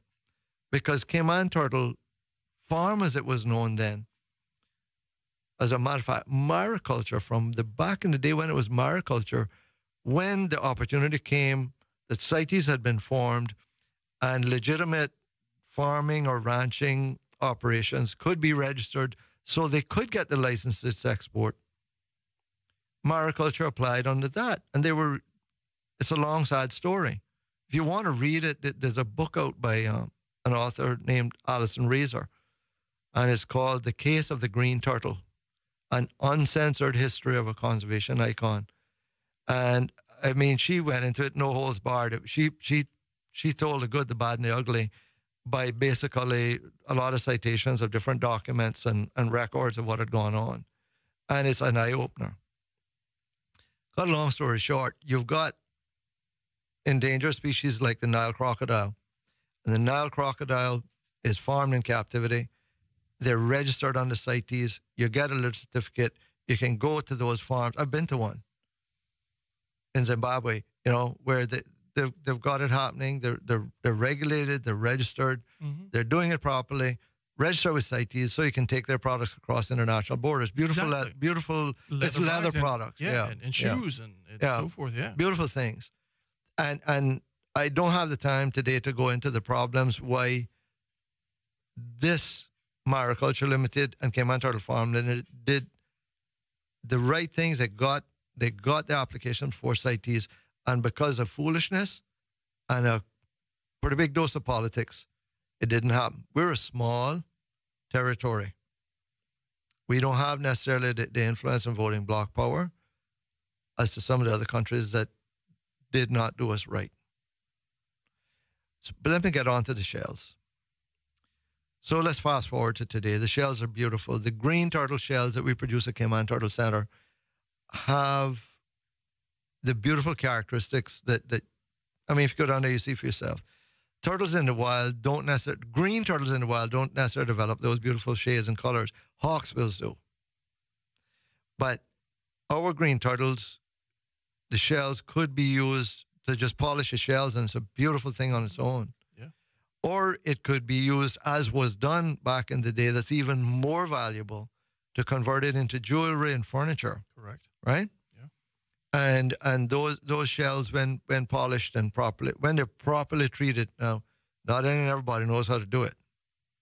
You know, the shells have to be cured. There's a taxidermy type of process. Mm-hmm. You know, a formalin solution, there's a formula for it, and how you have to treat it, how long it has to be in there, and then how you have to take it from there and create the shell. Let me tell you what the problem is. Problem number one, even if you did that, you can't create jewelry. Why? Whereas you could identify turtle shells, and turtle shell isn't something you can take in a handbag and get through, let's say, U.S. Customs or Border Control, right? Jewelry would pose a risk, right? If you didn't have the ability to export, there would be a temptation for people to try and smuggle it. That created a lot of headaches for people trying to travel. If the authorities think, oh, they're coming from Cayman, maybe they're smuggling turtle products in the form of jewelry. That's number one. Number two, though, even aside from all of that, today, because of perception, not because of reality, not because of science, and not because the technology you mentioned couldn't be done, they're little tiny RFID chips that look like almost a speck of dirt that could be used for positive identification, in addition to the etching, which is brilliant that you suggested. That's not the problem. The problem is perception. And we now have these great alliances with people overseas. that they understand what we're doing. They understand why we produce meat from the turtle. They get that because we're keeping turtles in the wild by doing it. Because the socioeconomic study that was done, by the Darwin Initiative and the Department of Environment and the University of Exeter and the University of Barcelona showed the huge impact of what we're doing. Half the green turtles nesting in Cayman now started from us, or at least half. It's probably more than that. Started Cayman Turtle Center. They also talked about if you don't produce a meat, the people are going to eat turtles and they're going to take them out of what. They get that. But I tell you what they don't understand is, but how on earth can you justify an endangered species and you're producing turtle shell from them? And you're telling me it can only be done for local distribution, that nobody's going to take this overseas. And if you start doing that, you create a demand that wild turtles are going to be taken in other countries, and the wild turtles are going to be, if you like, there's a substitution that goes on that says, you're pretending this is coming from Cayman, but you're creating a market for it. Everybody wants it. And now in places that don't have the facilities we have are producing it. It's a long story. Maybe, so maybe that can change. I'm not saying that we're there today. I don't believe we can be there tomorrow because we have very important industry partners that would abandon us if we got into producing turtle shells right now. But the day will come, I hope, in the not too distant future, when there can be those discussions, there can be those opportunities, but there's a lot to pass through before we get to that point. All right. And we're not there now. Well, Timmy, I just want to sincerely thank you. Maybe we can have another discussion on that one. But Sure, I enjoyed our conversation this morning. Thank you very much, and I hope to have you back on the show as well. Thank you so much for the opportunity, Woody. Great talking with you, as always. As always. Indeed. And coming up, ladies and gentlemen, we got Mr. Gideon Sims from the Department of Environmental Health coming in, talking about food safety, food inspections. And I tell you the truth, I've known this gentleman for probably the last, I would reckon, at least 30-plus years of my life. I remember him coming inspecting my data restaurant all the way back when.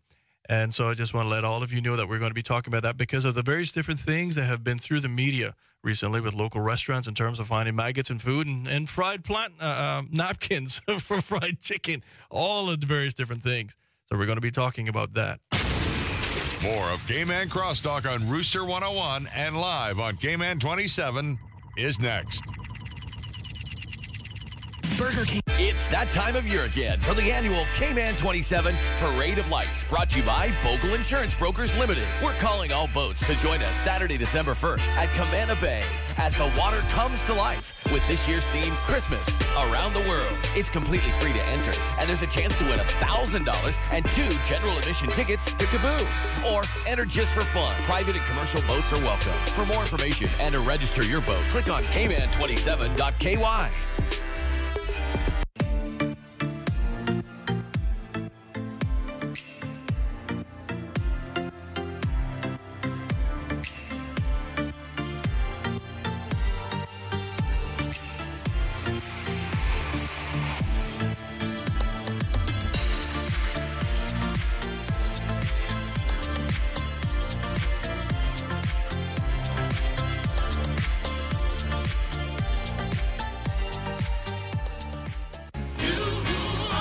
Receive your miracle, your healing, salvation, encouragement. Hear the word of the Lord from David Turner, Monday to Wednesday, November 5 to 7 at 7 p.m. at Town Hall, Georgetown, 42 4th Street, Grand Cayman. Admission free. Call 345-925-7798 or email info@avodaproductions.com. Experience healing through worship. Experience the anointing as David Turner ministers. Don't you miss it. The flavor with a beat. Black thing now move up him dancing feet. We dance them flavor with a beat. Holy sauce, yeah, we acting on the street. Young middle age are old, move your feet. When bass if we dance, everybody have to do it.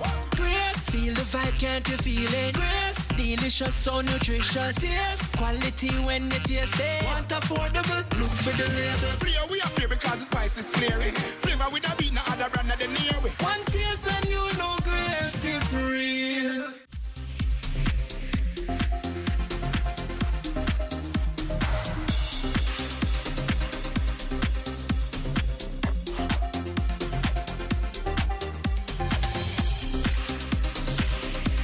all of you.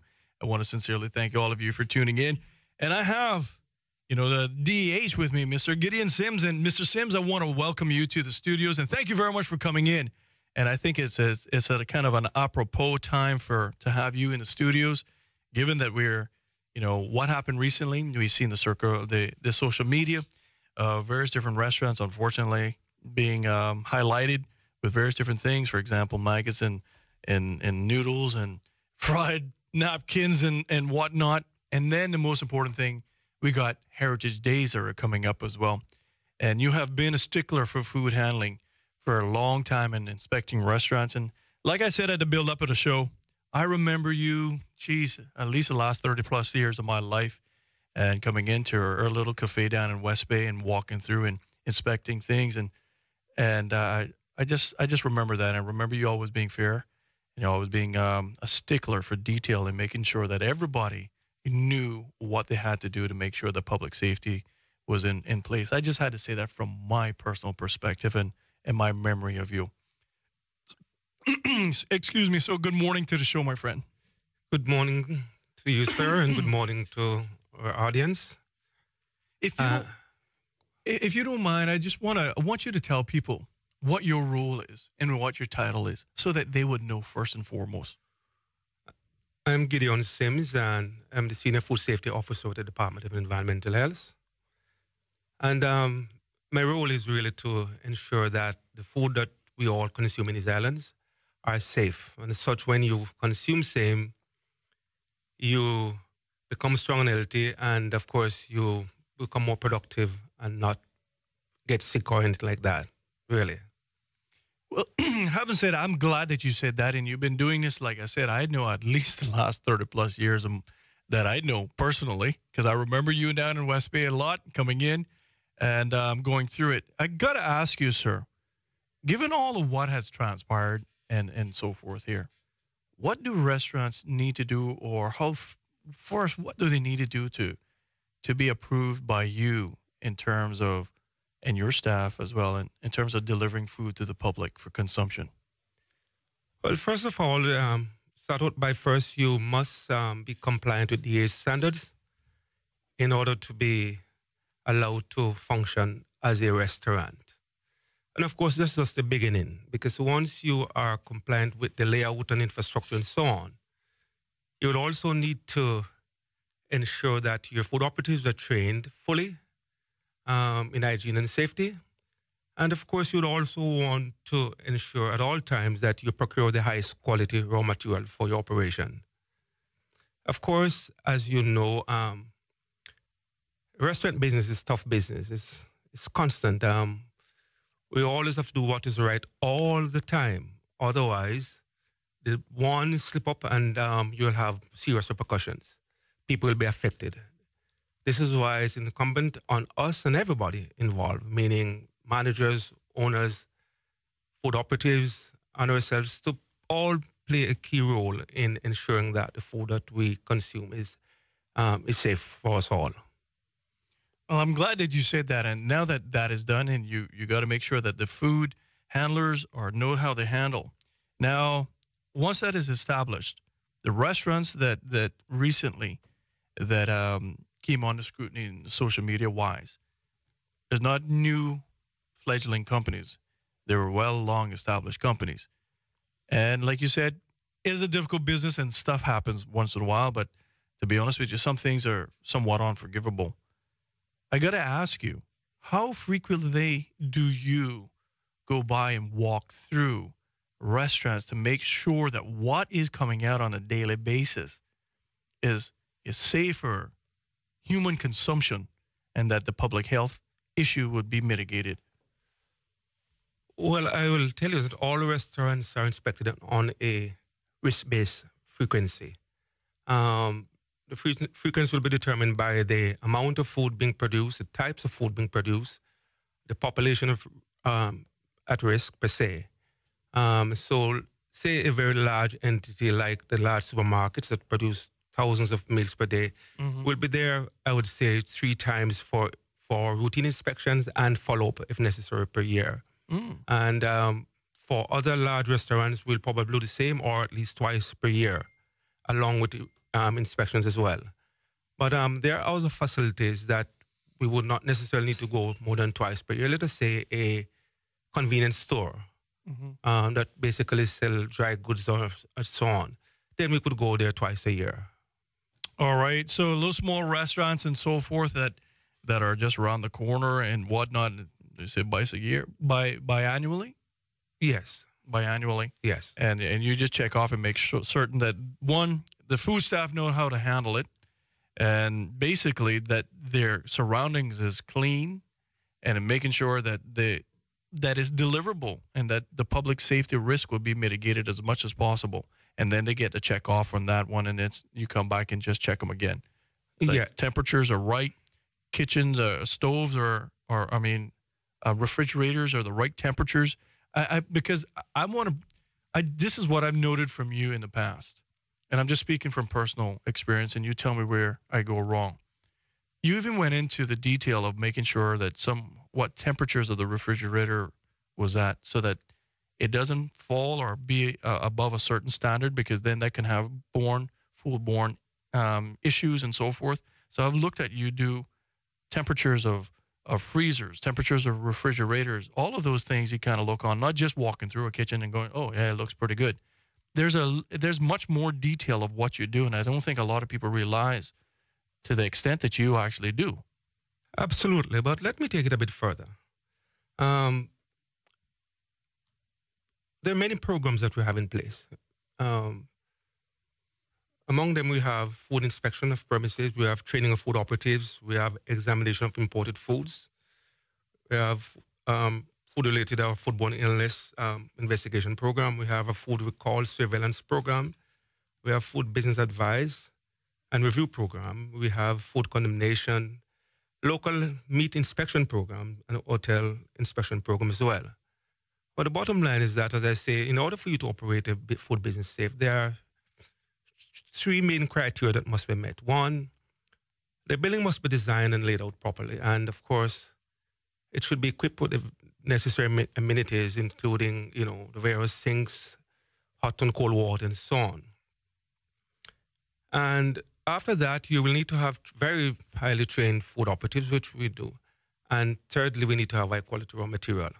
So when I go into a premise, I will want, first of all, to know that the operation is equipped to handle whatever is happening there. The people are trained, and of course, the high quality raw material is there. But of course, as you go in, you would be looking for issues such as layout. In terms of infrastructure, you'd be looking for the quality of food. But paramount is the hygienic conditions in that restaurant. While design play a key role, the place should be clean. I mean, from floor to ceiling, no doubt. In terms of temperature control, there's no doubt. That is paramount. Temperature control is a key thing. In other words, that's the main factor determining whether food is safe or not. And we'll always advise that hot food should be kept, food items should be cooked to above 158 degrees Fahrenheit to ensure that whatever microbe that might be there is destroyed. And two, in terms of reheating, it should be a high enough temperature, but also refrigeration play a key role. There are two aspects to refrigeration. There is the freezer system where it's below freezing point, where items are kept solid cold. But where the main issue comes in is regarding chilled foods. Yes.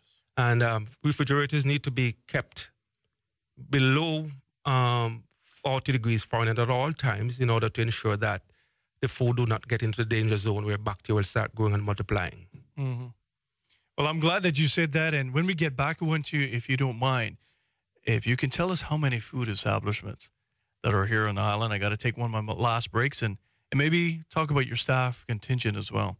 All of those things, because personally, I think a lot of people don't realize the amount of work that you do and what you do as well. And I'm glad that you're here this morning, Mr. Sims. I always greatly respected you. Just want to let you know that. That's from me. Thank you. More of Cayman Crosstalk on Rooster 101 and live on Cayman 27 is next. Bogle Insurance Brokers Limited are professional, independent insurance brokers established in 1988. We are a wholly Caymanian-owned insurance broker with a wealth of knowledge in the local and international insurance market. Our professional team service clients with a range of insurance products, including motor, home, health, contractors, marine, and business insurance, among others. Contact us at 949-0579 or email us at service@bogleins.com. It's that time of year again for the annual Cayman 27 Parade of Lights, brought to you by Bogle Insurance Brokers Limited. We're calling all boats to join us Saturday, December 1st at Camana Bay as the water comes to life with this year's theme, Christmas Around the World. It's completely free to enter, and there's a chance to win $1,000 and 2 general admission tickets to Kaboo. Or enter just for fun. Private and commercial boats are welcome. For more information and to register your boat, click on cayman27.ky.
As well.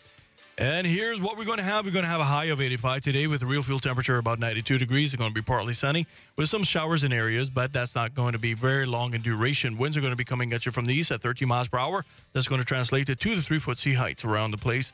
The wind is going to continue that same easterly direction. It's going to cool your surface temperatures down tonight to 82 degrees with the real fuel temperature about 88. It's going to be a beautiful night. No real rain is expected tonight, so East End Heritage should be fantastic. Sunrise this morning was at 6:27. Sunset will be at 5:51. You got 11 hours and 24 minutes to really enjoy. You got a similar weather forecast pattern straight through until Monday morning. And go to East End Heritage starting today. We're going to be talking to Mr. Sims about that as well. Be a part of the conversation on Cayman Crosstalk by calling the Superior Auto Hotline, 233-1019. Or message us on the Cayman Crosstalk Facebook page. Now, back to Cayman Crosstalk on Rooster 101 and simulcast live on Cayman 27. All right, ladies and gentlemen, thank you all very much for tuning in. Happy Friday to you. I am joined by Mr. Gideon Sims from the DEH. We're talking about food handling, and I think it's the right time for him to come in after all of what happened, and we got the whole entire week coming up with Heritage Days and so forth. Before we get into that, how many food establishments are on island, sir? There are approximately 850 food establishments throughout these islands, including Cayman Brac. Oh, my goodness gracious. Now you got your hands full. We got festivals coming up. We got East End Heritage today. We got Monday, West Bay, and I believe Northside is Tuesday. And then Wednesday, going straight throughout the whole entire week. Tell us about what you are asking all of those food vendors during this week so that all of us can go and party and don't have a bad time. Well, first of all, let me commend the management of the Parity Committee for adopting their proactive approach by ensuring that all food handlers that will be involved in the festival to have them certified and trained by DH. Excellent. So that's a good start. But also, I will ask that all those people who are going to be providing food, some of you will be doing so in your homes. We do not normally allow it, but because of the festival, so please make sure that you practice what you learn. Remember to always, prior to, wash your hands, keep your food covered. Wherever possible, store hot food hot. Sorry. And make sure that chilled foods are kept cold. The way to go is to use these insulated boxes. Very often you find that you take stuff in your car and it is kept in the danger zone and you don't want that. So please ensure that you use these insulated boxes. And of course, wash your hands during the operation. Use sanitizer and so forth to make sure that you rid yourself of whatever harmful germ there might be. Well, you know, we should have a good festival then, because you and your food staff, your crew will be out making sure that they're all, one, they've been certified, but making sure that the delivery of it is going to be at the right temperature, because you were always saying that just right before. When you deliver food, make sure that it's still at a certain temperature, that it maintains a certain temperature straight throughout the whole entire thing, so that everybody will be happy, right? And I got to ask you, Mr. Sims, now that you established that we got the Heritage Days coming up and what you all are expecting from all food handlers, and congratulations again to them for being trained and certified. Christmas has come around the corner. What would you say about that one? Okay, Christmas is very special to us here in the Cayman Islands, and I guess to most people all over the world. And of course, that's the time of year when we do a lot of festivities in terms of food. Usually is at the center of it. Of course, we ask that care is taken also to ensure that your surfaces are clean and sanitized. You store food properly, especially your ready-to-eat foods, your high-risk foods should be stored at the highest elevation in your fridges, and your thawing meat and so at the bottom. Very, very important, because food poisoning can take place in the home as well. A lot of people just feel that it is in restaurants, but we have to do that. We have to take care to ensure that your items are cooked properly, and high-risk foods are stored, at the right temperature for a safe length of time. But also, I would like to add that the Christmas meat inspection is a big thing in the Cayman Islands, where 40% of the meat that is slaughtered annually is done during December month alone. Wow, 40%? Yes, 40% of it. So it's really like a day and night operation. And I will ask, though, that butchers take it on themselves to call the Department of Agriculture early, because there's two aspects to meat inspection. There's a post-mortem and ante-mortem inspection. Ante-mortem is carried out by the Department of Agriculture, which is actually examining the carcass, the cattle rather, or animals prior to slaughter to ensure that they are fit for slaughter. And once that is done, then the DH is responsible for the post-mortem aspect, which is checking for pathological manifestations and so on. Right. And so it's very, very important that we are given ample notice, and please do not at any time try to sell it or offer any carcass for sale, carcass or part thereof of sale, unless it is examined by DH, because so many things can go wrong. So please call us on 949-6696 to make arrangements, and you may also call the Department of Agriculture regarding the antemortem aspect on 947-1390. All right, Mr. Sims, thank you very much. It was a pleasure to have you in the studio, sir. And like I said, I have the greatest of respect for you, and thank you very much for all the great works that you've done. And we've had so much festivals with such limited problems, and as I believe because of the great works that you have established, sir, I just want to say that to myself. And to everyone as well, go out, celebrate tonight. Tonight, Mr. Sims, I hope to see you partying, because I know I can see them feet.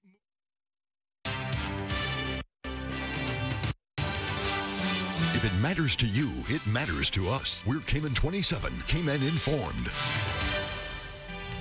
Coming up next, National Roads Authority Managing Director Paul Parchment is fired. And one crime victim... It is not a good position to be in. And one crime victim speaks out after her home is burgled. The big week for Stingray Swim Club continues as another athlete heads to the NCAA. And the radar's picking up some showers in the region, but the Cayman area is looking all clear. I'll have a weekend forecast for you that you don't want to miss. Cayman 27 News is coming up next. It's fresh. Fresh from the garden. It's that turkey time of year, and Hurley's once again offers the finest pre-cooked turkey dinners in Cayman for Thanksgiving. Get a tender, juicy, oven-roasted turkey with 7 freshly made, savory sides, ready for you to enjoy at the office or at home. It's enough to feed a family of 12 for about $11 each. Don't be left out. Hurley's only makes a limited number of our Thanksgiving feasts. Order yours today at hurleys.ky/ordering. Hurley's, get fresh Thanksgiving with us.